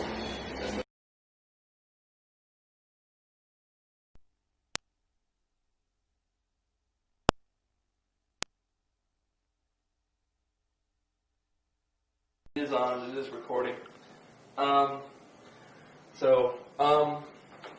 Also, I don't always look at you because I'm taking pictures and I'm the whole crew.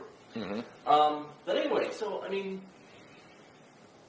when I told you about this whole project and stuff, was there anything that came to the front of your mind that you wanted people to know about, or was there anything, I always ask people that so that, sometimes people are like, oh, well, if you're going to put this on tape, you got to know about this, or you have to do this. Is there anything like that? No, not really. Okay. I don't really have much of an agenda here, Jason. This is your magazine.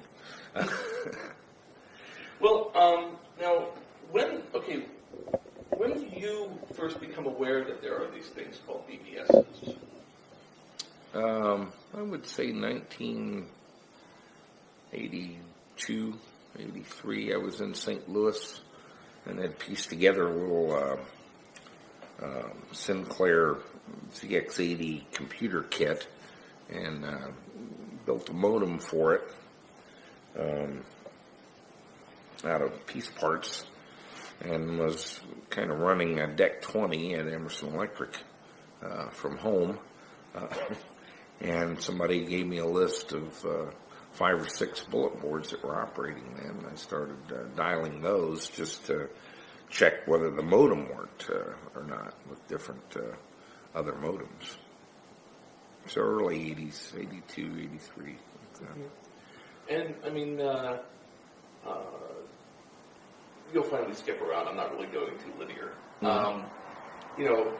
You'd mentioned on the phone to me about BoardWatch. I mean, it's one thing to be running BBSs on and off, but it's another to decide to make a publication about them.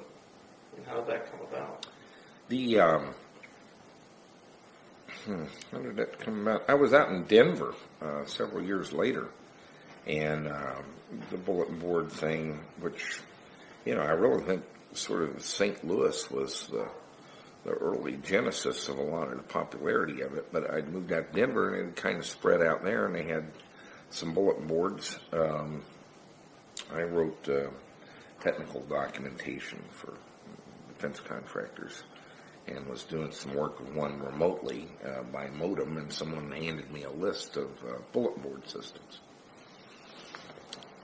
I started dialing the bulletin board systems with an old Anderson-Jacobson modem that put the phone in the cradle, and it was badly obsolete at that time, even then. So you dial the number and put this phone in the cradle, but about probably 60% of this printed list of bulletin boards was, they weren't there. And people would answer the phone. As it turns out, the telephone company, the bulletin boards were up and down in those days. Most of the bulletin boards only worked in evening hours. This was somebody's daytime phone during the day. And they'd do it for a while, sometimes a week or two, or sometimes a month or two, and then quit doing it. And a lot of times they'd give the phone line back to the phone company. It'd be reassigned to some other hapless yuck who moved into town, and they're getting 10 or 12 calls an evening from these people with this list of bulletin board systems. The problem kind of captured my attention since I had the handset there. I would talk to them when it didn't connect.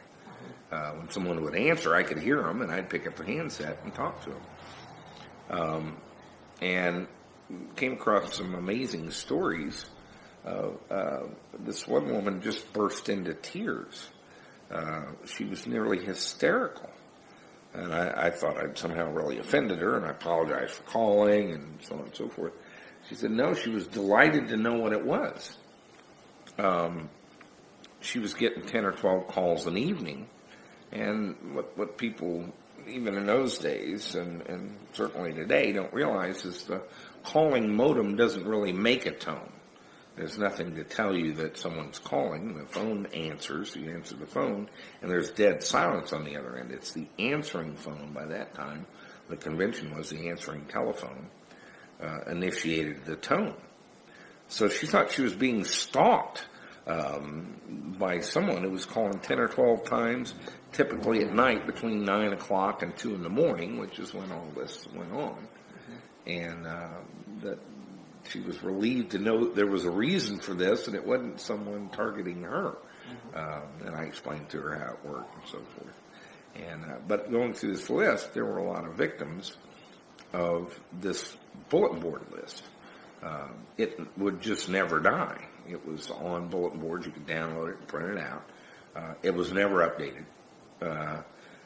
it had been done by somebody and just left there, and it was down to about a third of the bulletin boards on the list. It might have been 30 bulletin boards.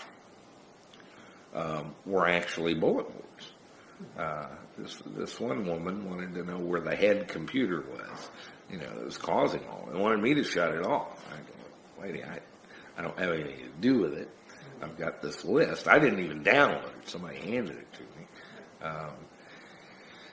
And I don't know what to tell you. She just kept on, chewed me out up one side down the other, and insisted that I tell her where the main computer was. I just had a billing dispute with the utility company, so I finally told her that it was UE, the electric utility. It was their computer. That's where the problem was, and she had to go talk to them and get it all straightened out. So I can't imagine what came from that. But so I took the list, dialed through it, found which bulletin boards were active, and crossed the other ones off. And along the way, I would get on the bulletin boards that were active and find messages posting other bulletin boards. The way of advertising a bulletin board in those days was to post messages that you had one up and what the hours were and what the modem speed was and so on and so forth. So I started putting this all together and was amazed to find there was about 160 bulletin boards actually operating in the Denver area.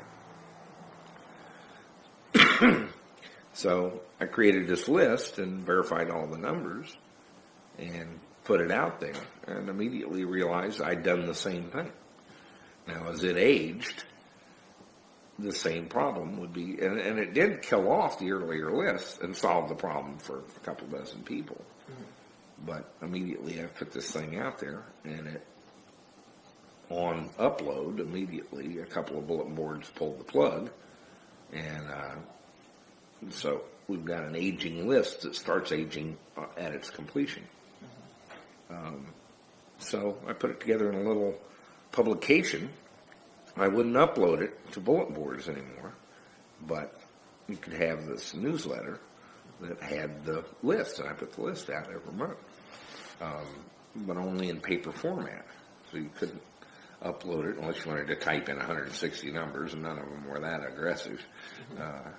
And started adding little things about how X modem really worked and how to use it to download files and file compression, ARC, and later zip, and how they worked and how you used them and so forth. And people kind of took off with it. I mailed out 100 of them to just people's names and addresses I got from bulletin boards, and got 9 subscriptions the first month at $28. And so I had enough money to do it again the next month. And that's how it started.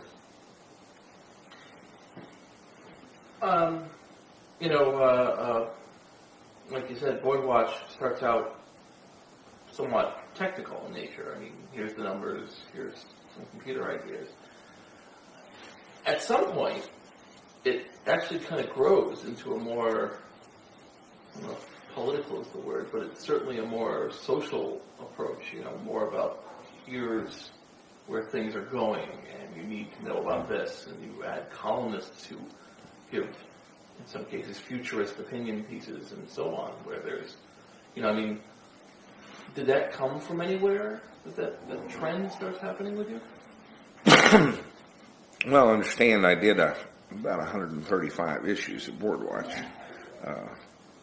So the interesting thing about a magazine is it gets to be it's a little bit organic. It changes a little bit each month.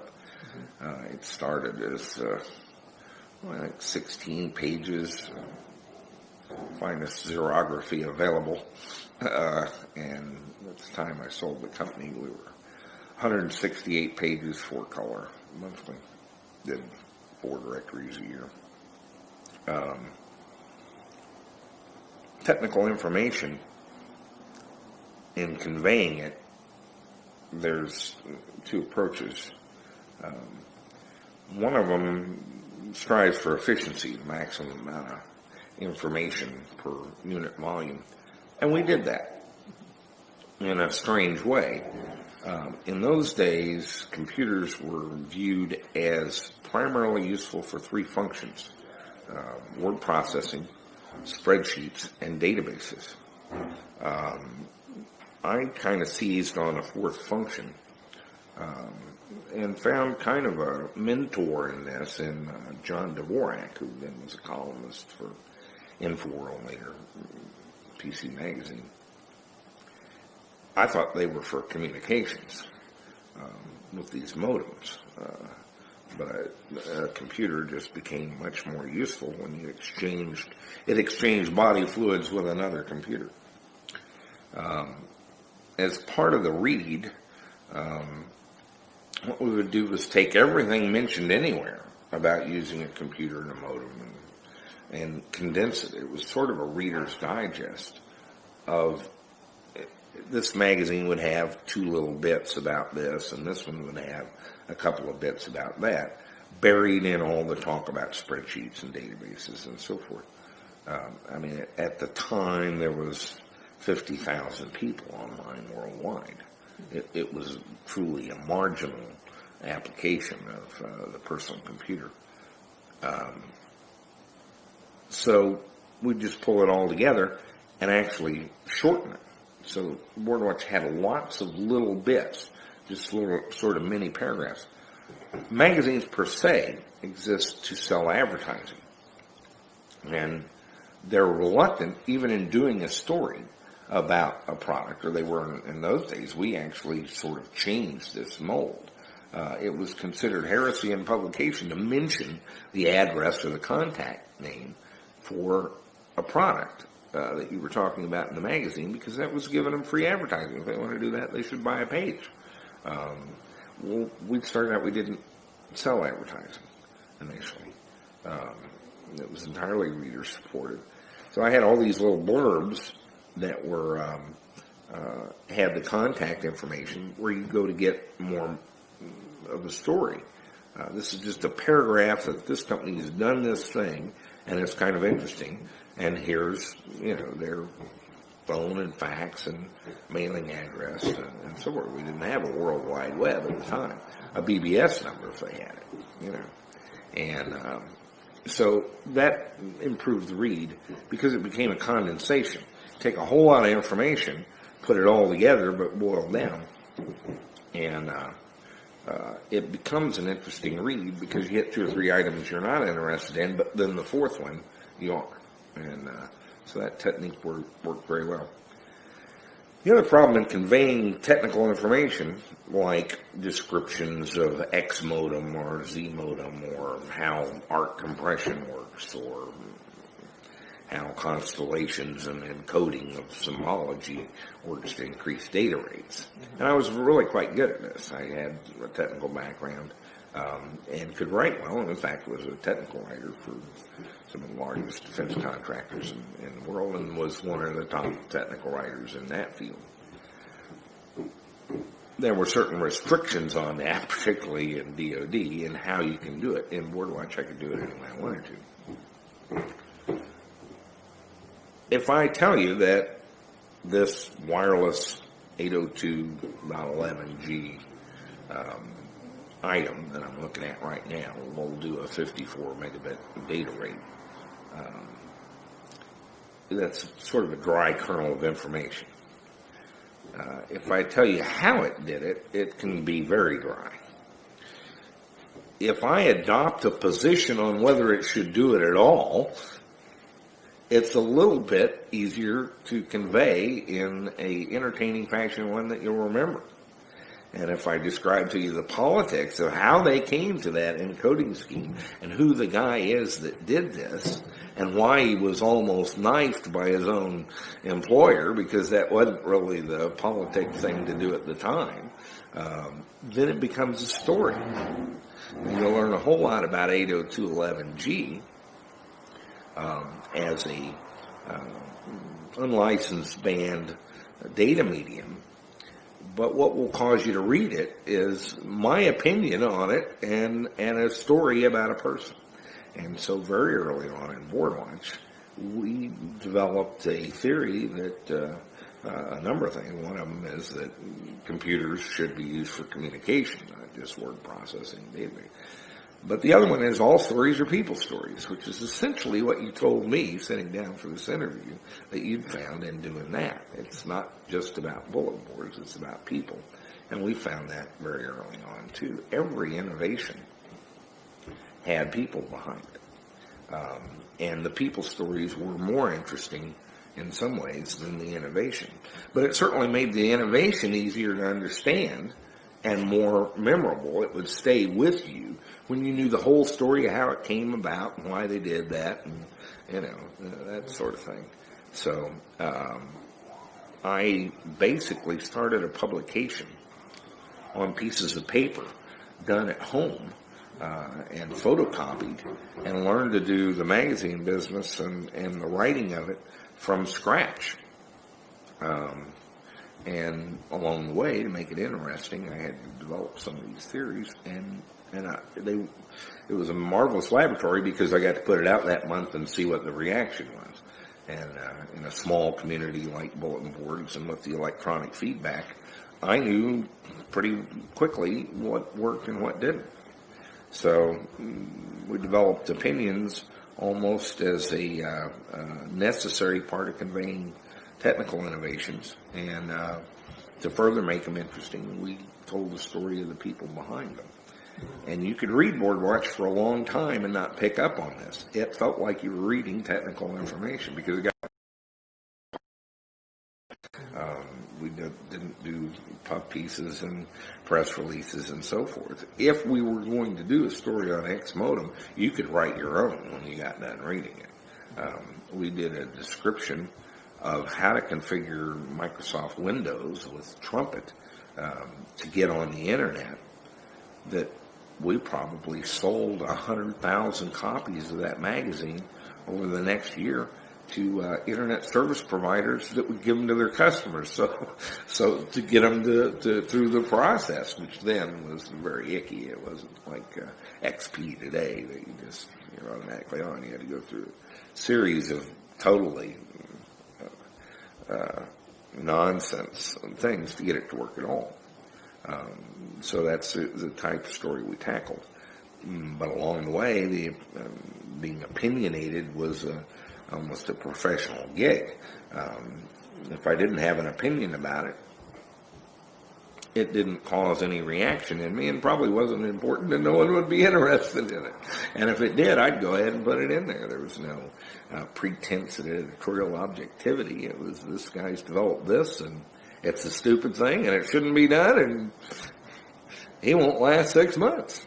And on the other hand, here's a guy that's done something that is truly an innovation, and he's getting, mauled by the large companies or the other powers that be, and somebody ought to take a look at this. This is not bad stuff. And so we did a lot of looking at things and those types of innovations, and we're fairly unapologetic about the opinionated nature of it. It was originally to make it interesting to read, but ultimately it kind of got to be the heart and soul of the publication. Yeah, when I speak to people about it, who are regular subscribers to Boardwatch, they, to a person, pretty much, talk about your personality. A lot of it ends up being the Boardwatch. It's you. Outside of the staff and how things are well done, these things are covered, you end up with a lot of people who just say, that they bought it to hear what you had to say that month about a bunch of things, because the letters column would sometimes feel like it was half the magazine, with people. And the letters column was kind of an interesting gig. I didn't read letters columns in other magazines. It was like part of the front matter you skipped through. And the idea of having a letters to the editor thing in Boardwatch, I thought was absurd.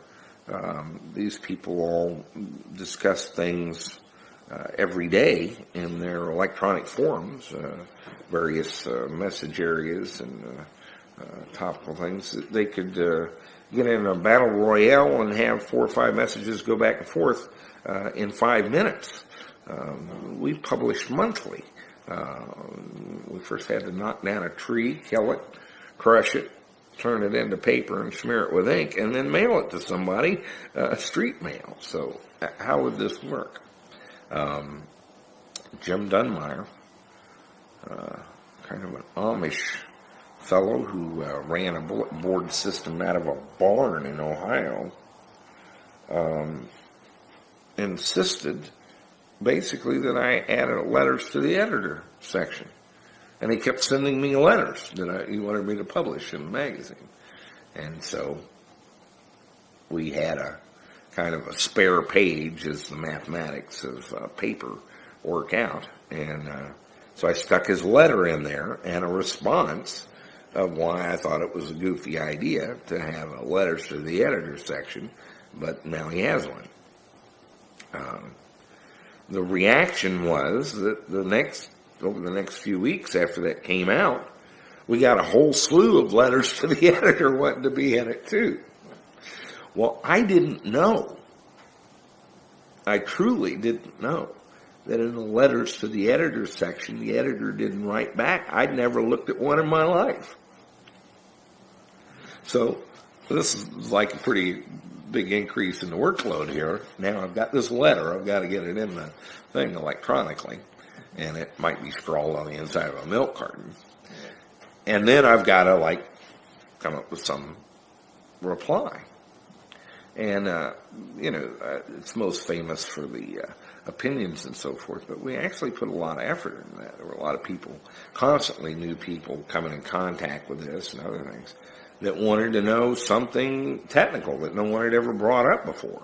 And we'd look at it, why does he want to know this? And, well, maybe other people want to, too. And so we'd have to go chase down this company and find out, how this worked or why they developed it this way or whatever it was. And I'd put a whole explanation of it in there. Well, as it turned out, that was informative to a certain segment of our readership. So there were a lot of basically quick articles, quick and dirty articles with no graphics. That, hey, how do you do this, or where can I find more about this, or what are the rules on this? How do I get my domain name registered? Or, some. And we'd go find it out, boil it down, and we didn't have to do graphics. We didn't have to do a page on it. We'd do a paragraph. Here's the answer to your question. Mm-hmm. And so that had some value there. Some of the letters were simply opinion and complaint. Generally, if I had a long letter, I gave it a short answer. If I had a short letter, I'd give it a long answer. And that it kind of worked out that way. So oddly, it not only caught on among our readership. In the end, we had 300 or 400 subscribers, people that didn't have computers and didn't understand what the rest of the magazine was about, nor did they care. They just wanted to read the letters to the editor. So it was, it got to be a big gig at Boardwatch, and quite a time-consuming one for me personally. But I enjoyed doing it, and the reaction was always pretty good. Mm-hmm. One of the interesting side effects of once Boardwatch becomes, I guess the best adjective is powerful, at least a force within, the real sense I've gotten is that you and or Phil, working with you, bootstrap the concept of a BBS industry, where before, people sold it much like somebody might make crocheted napkins and sell them.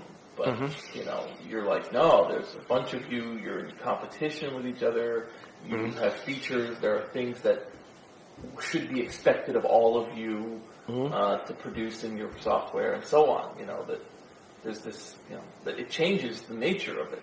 And suddenly there's now a cast of characters. There's PC Board and eSoft and Mustang and Galacticom, mm-hmm. all doing that. I mean, did you have any? I mean, I don't know how much of that was logical to you, or how much of that just started to happen. It was pretty much by design, and I could do the same thing right now. You're doing a documentary, and you've got a real nice video camera, and you're going around interviewing people. And you're the third person I've talked to this week that's doing that. Now, the other two weren't doing anything about bulletin boards or about me personally. But generally, we are not as unique as we think we are. And one of the greatest assets I had all along was a visceral understanding of that. If it was something that I was interested in that day, a technical thing with a printer, a modem, whatever it was, I could picture myself standing there looking at it and 2,500 or 3,000 other guys across the country doing it at the same time. But they don't know about each other. Most of the people that are doing these documentaries understand that Ken Burns does documentaries and that there are other people that do it, and they want to do it. They would be surprised to learn that there's, I would guess right now, 100,000 people in the country going around doing documentaries. They have to invent everything for themselves because they don't, sort of by trial and error. If I could hold up a mirror and say, here is you guys. Look here. This is what you're doing. And you're, number one, validated. You're not alone. There's other people doing it, and there's good reasons to be doing it. And two, this guy over here is doing it this way, and he's found something that's kind of remarkable. If you'll turn the camera around backwards, you'll be on the show too. Or something like that. And so Boardwatch tried to be, and it's not, you're not able to do this perfectly because of your own personal biases and so forth, a flat mirror showing the people who were trying to do this and understand it was such a small number of people. It was very expensive to do. The bulletin boards later on were kind of plug and play. These guys had to invent this. They had to write their own software to do it in most cases. Gradually, there were like little guys who did better hacks than other ones. And companies, they were in their basement, sharing this with somebody else and like, hey, okay, give me $20 and you can have mine. That's how they started. Probably wait until the train goes by. The workman I can pot down. I can't pot down that train. My God, it's a big train.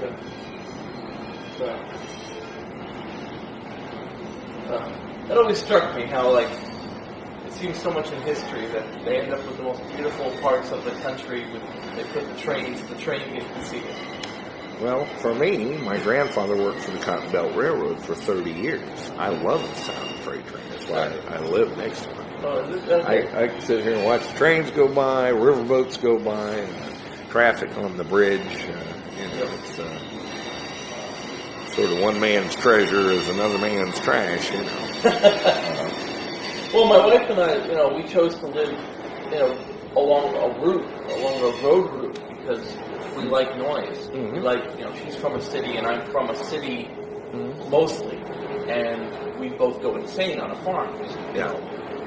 Silence. Yeah, everybody wants a quiet place in the country. For what? Yeah. That was the thing. We just, we like to know this stuff. It's one of those, that's how it is in a lot of cities. People want to think that they're near people, but not next to people. They want it that there's just enough of awareness of being somewhere without, constantly bumping into others, and that's a tough mix. There's a picture which is shown up actually several times. People have shown me, and I've got it, which is the Rogues Gallery picture you took back in Comdex, I think it was. Was it the Comdex or CES?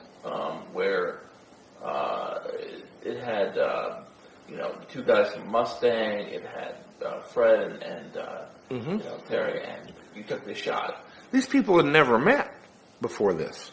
I got them all together at Comdex for that photo and introduced them to each other. They didn't know, they would know vaguely, by that point they were sort of competing, but they'd never met and really didn't know anything about each other's products, which again goes to kind of the mission. We found, and you can do this in an early nascent type industry. There was handfuls of people doing it. There was no money in it. It was people who worked with bulletin board systems and bulletin board software were viewed much as you might a group of people who met every Tuesday evening to exchange toothbrushes. Why do they do that? Isn't that dangerous? It was beyond eccentric. It was very French. Because there were so few and they were so infant. If we did a little thing in our little publication, if this guy had a new software product for $90 that would do such and such, he might get 300 calls in the next week. And go from it being this piece of software to he had a company. He just took in $20,000 from one mention in BoardWatch.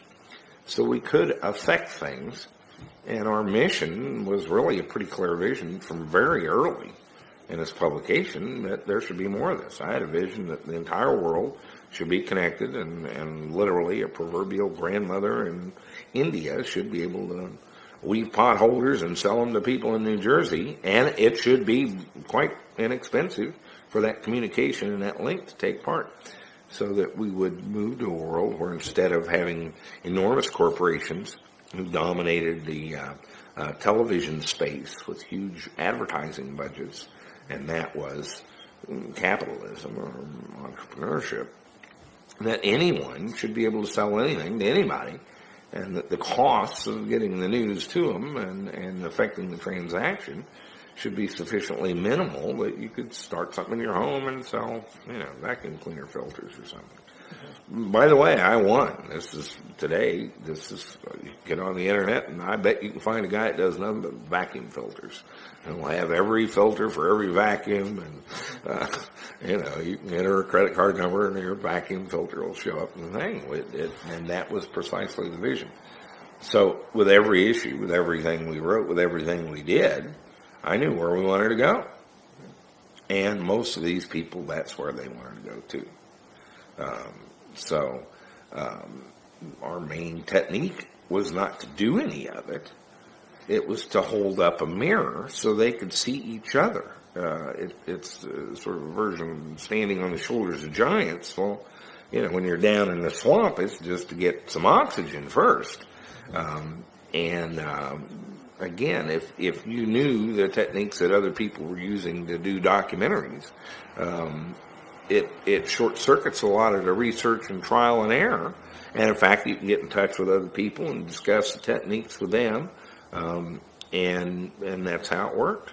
And we tried to present a mirror where they could see their own reflection and see what each other was doing, and it worked very well. I think it accelerated the whole thing immensely. Well, that's the thing. I mean, one of the, I think one of the effects of it, which certainly the most striking effect of it, is the 4-color ad in an industry that doesn't, would have, usually at best you got, a little quarter-page black and white in the local newsletter, or you put up something, or you'd have a text printout. But here you have actual, in some cases it starts to mature to that point of, models presenting the system, or, cartoon graphics demonstrating it, or just basically all the trappings of a mature industry start appearing very quickly within 2 or 3 years. Well, it did start out with quarter-page black and white, hand-drawn ads and so forth. Like I say, there's no art to it. BoardWatch was not Smithsonian Magazine, even at the end. It was kind of graphics done the way I wanted to do it. But there is a concept of sort of dress for success. In order to lead the industry, you have to have one, and sometimes you have to build it. And that we viewed that as, anything we could do to help anybody doing anything was a good thing, as Martha would say. And and part of it was sort of a dress for success thing. If we talked about them as an industry and as professionals and so forth, then in some cases they would kind of sit up and look around and say, well, I guess that's true. And it was true enough. And so it accelerated the process, which was our mission. We wanted all these people to succeed. It was a shared vision of a globally networked world where individuals were empowered, if necessarily at the expense of large corporations and governments. It's a good vision. I still like it. Well, I mean, certainly, along that line, I'll go back to the BBS comment, but along that line, you buy into internet very quickly to the point that it almost comes off, I'm known for my analogies or allegories too, it's almost like, you're in charge of, this magazine about, horse and carriage, and then you suddenly discover, oh no, there's cars. And so now you've got this problem that you've become the leader in being the house organ, and the house organ is desperately now trying to tell people, wait, we're going in the wrong direction here, you got to go this way. Not for me and not from my perspective. There was an outgrowth of our readership that developed this BBS-centric problem.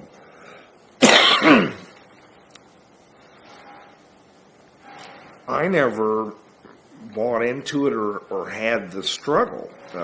Bulletin boards, the World Wide Web, the Internet, it was all the same stuff to me. And I frankly still don't get it. There was a lot of controversy about our change. We never changed our name. We never made a change. Our first story on the Internet was April of 87 or 88. 6 months, whichever year it was, before the domain name system was deployed. It was another way to connect computers. We did a huge number of stories about online services that were neither internet nor what you would consider a bulletin board system. Although I've had people running those services tell me, oh yeah, really, we're a BBS too, like Prodigy, Genie, Microserve, which is later CompuServe, the Well, any of them. In fact, one of our more popular series of articles in those days, email was sort of islands of email. You could send messages to other people on the same bulletin board. In the bulletin board community, classically, they would exchange them between bulletin boards. But if you were on Genie, a commercial service, then you had to send email to someone on Genie. If you wanted to send a message to someone on CompuServe, you had to go get on CompuServe. We discovered that a lot of the kids working in these companies in the back room had snuck in and plugged it into an email backplane called the Internet. And that's mostly what the Internet was about in those days, was email. There was Telenet and FTP, but FTP is a way of downloading files, and that was not particularly unique, but the backplane nature of email, and we saw the Internet as just that, an email backplane that you could plug a bulletin board into, you could plug Genie into, you could plug CompuServe into, and it would bridge the email. And we did a series of articles about the hidden addressing schemes on Genie and CompuServe and so forth. These were not products. They were just ways that some of the guys in those companies had rigged to port email so they could send email over the Internet to the school or, wherever they came from. And we kind of busted the game. Here's how you send Internet mail on Genie. And, I'd heard from Genie and these other companies, you can't tell people that. That's they're not authorized to do that. I don't know what they're authorized to do, but I can tell them anything I want to. So we described how to basically put in a little escape codes and stuff into the address where it would bounce out and get processed out to the internet. And even and we did a matrix. It was different depending on the destination. If you want to send it from Genie to CompuServe, here's how you do it. If you want to send it from CompuServe to the source, here's how you do it. If you want to send it from the well to this one, Right. And so on and so forth. And those were very popular. So our participation editorially on the internet predated most of the, quote, BBS people who took that as a separate thing. And they came years later. All the guys that I started out writing for, Tom Jennings and Tim Pozar started the little garden out in San Francisco. Tom Jennings and I went out with a spool of Ethernet cable at midnight one night in San Francisco and ran it across this parking lot because they were paving it the next day. And he was FidoNet, but he was just, hey, here's the computer, here's another computer, let's hook them up. And he'd do it with smoke signals if he could get it to do it at a fast enough data rate. And that was sort of my attitude, and really every pioneer in the business, that was their attitude. There was no particular religion about a certain software or way of doing it. A modem was one way, and an Ethernet cable was another way, and the internet was good. And in fact, John Quartermain rejected the whole division and wanted to lump all of it together and call it the Matrix. And he wrote a book called The Matrix, encompassing the whole email and live protocols, file transfers, and everything worldwide, using almost any methodology as the Matrix. And I thought it was a good idea, but the name didn't catch on. It became the Internet anyway. So the divisions between the Internet and FidoNet and other bulletin boards and so forth were largely mental constructs of some of the adherents. There was no magic or religion to how you connected things other than faster was better. Did you ever, this is one thing you don't have to answer if you don't want to. I mean, did you have a personal perception of the non-commercial types that pervaded the BBS environment? I mean, because they are antithetical to many of the goals you're looking for in terms of, you want more interactivity with different ones, fee structures for software, Give me a... In other words, I have talked to people, mostly in email actually, mostly for email, who see the charging for BBS software and the charging for using a BBS and so on is antithetical to the principles of a BBS. And I think it's what you're running into with some things like that. So when they see, that idea that it's a commercial thing, they see ruination as opposed to the goals, and that is antithetical to how you and Phil and the other guys that's not really on your radar. You're not being seen as committing. You don't think of yourself as committing a sin. You think of yourself as actually committing a virtue. You're making things better. Yeah, I do. It's just a different approach to things. I guess I vaguely talked of them as the fuzzy people. Now, I don't know why I came up with that term other than that they tend to have beards and they tended to vibrate when you were talking to them. They moved a lot. And so I could never focus on them, so I called them the fuzzy people. They didn't know what they wanted. They didn't know how to get that, and they knew somebody else was going to get it first. In my world, or Phil's world, economics and money and capitalism and entrepreneurship is how you sort out the winners from the losers. If you have a product and 100 people will give you $10 for it, and then 1,000 people will give you $10 for it, it must be of some value. Otherwise, why would they do it? If you have a product that's free and nothing comes of it, and you don't even know how many people are using it, what was it? And then how would you extend it? Or why would you extend it? And so there was always a cadre of, I thought of them as sort of wacko fringe people. I called the fuzzy people, who wanted everything to be free and everything to somehow organize itself. And now you have trucks. It is a truck convoy of loud trucks. His entire purpose is to be loud, it looks like. Wow.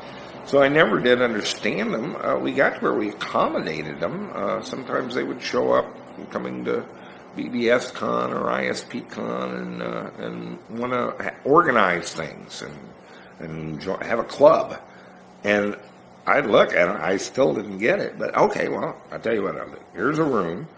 And here's some potato chips and stuff, and just vote yourselves all crazy. It's great. Sure, we can support that. Tell me what it is again that you're going to do if all that came to pass. Well, we're going to have an association. And we had 2 associations a year the whole time. If nothing, redux on a biannual basis. And they were constantly going to get together and vote, and I never did get it. I don't think that way, and I'm more, if you're going to do something, go do it. An individual can do something. You don't need a group and a club. And if anyone notices and cares, do it again. And why shouldn't you sell it? How would you know it had any value? So I was not part of and the problem is that many of the heroes of these guys are no different. Tom Jennings was certainly out of the box thinker in not just what he said, but the way he lived. He, for a while, lived very minimalist existence in San Francisco on virtually no money. Was a heavy anarchist, as you say. I'm kind of a libertarian, so that was very nearly common ground. A little bit different labels, but he went on and started the little garden and sold it out years later, for a pretty good chunk of cash.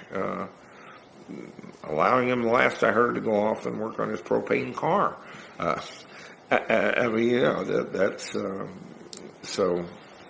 It's again, no, I didn't have a whole lot of a problem with them. I didn't understand them, and they were very, I think, small group of the thing. But yeah, there was constantly a group wanting to. I never did know what they wanted to do exactly, other than that it should be free and you shouldn't make money on it. Okay. Along that line, was there ever a request that Boardwatch do something that makes no that, like from your readership, a request to do something that just made no sense along that line, like to have you, like the board should, I don't know, anything like they requested that it includes something about something, or that BBS Con covers something, or that. Oh, constantly.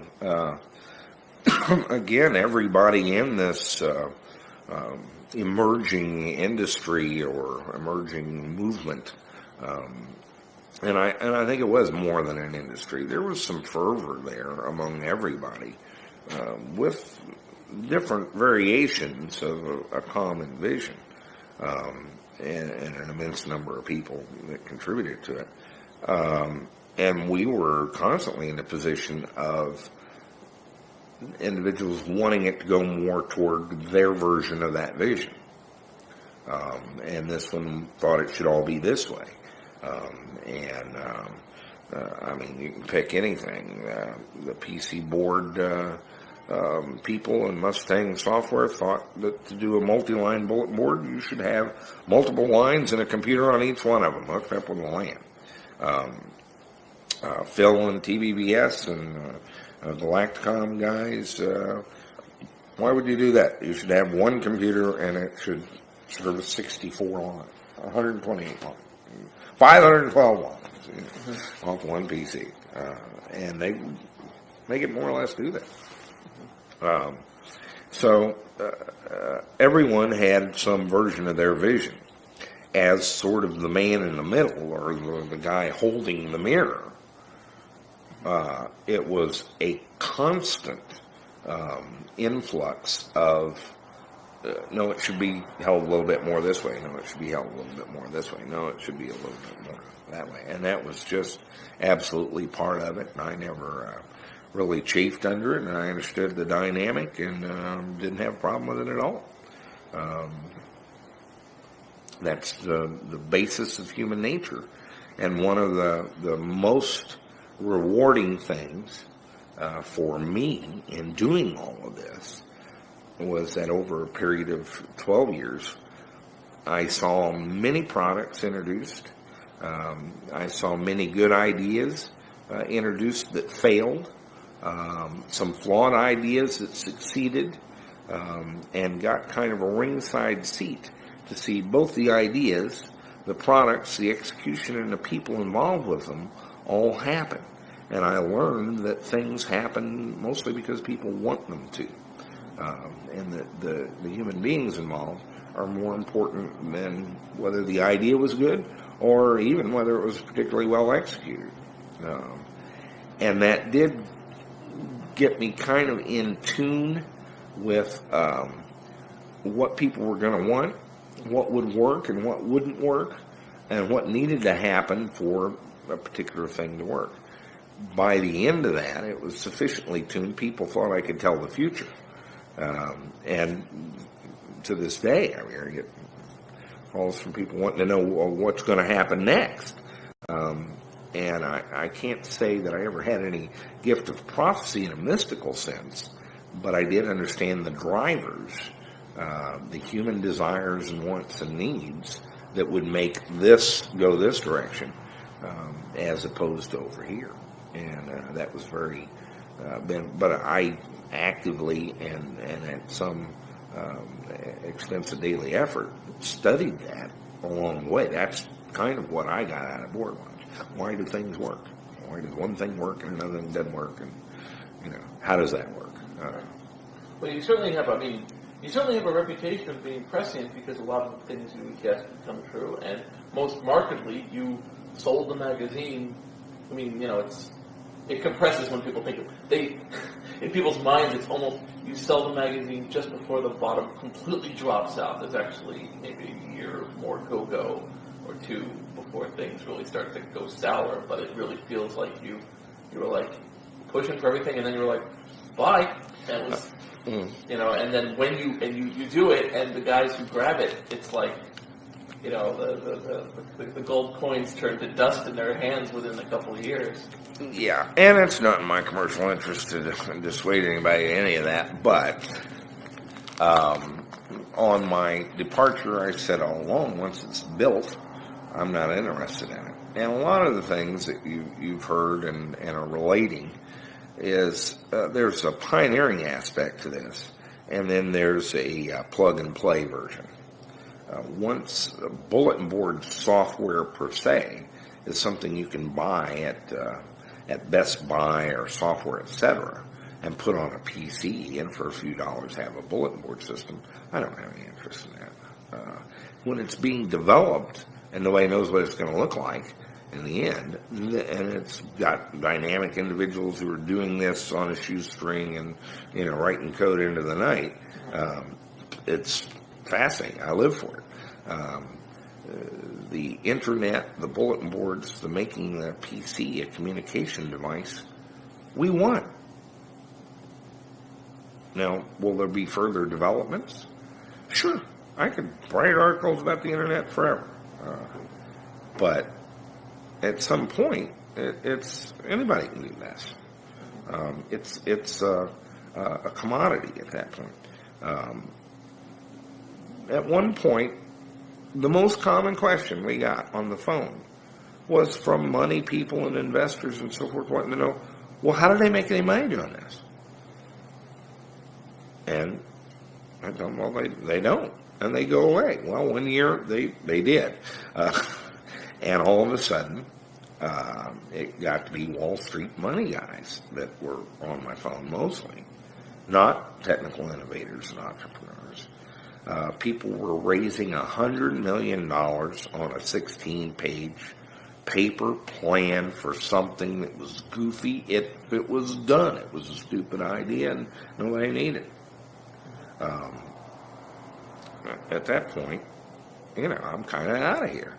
It's, it's a different thing. The townies have moved in. We're not on the prairie here. There's no Dodge City, right? This is all townies. And so they don't need me, and I'll move along and go find something more interesting. And I had been fairly clear about that, not from the first issue, but certainly a couple years into it, that, once this is built, I'm done.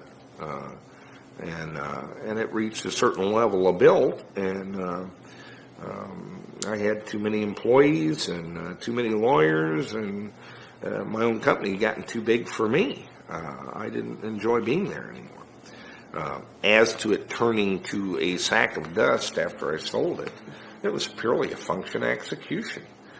These guys just bobbled everything about it. There's still an ISP community.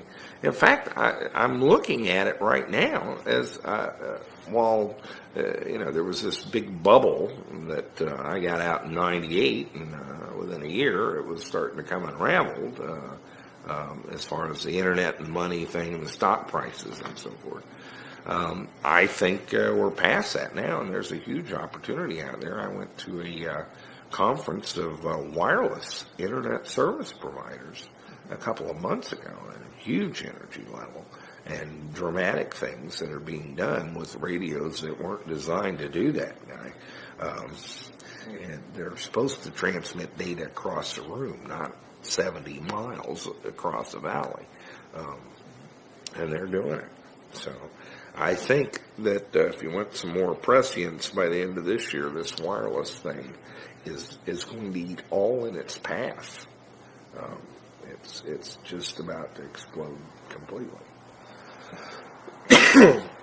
And it's kind of exciting. All right, that's the first tape.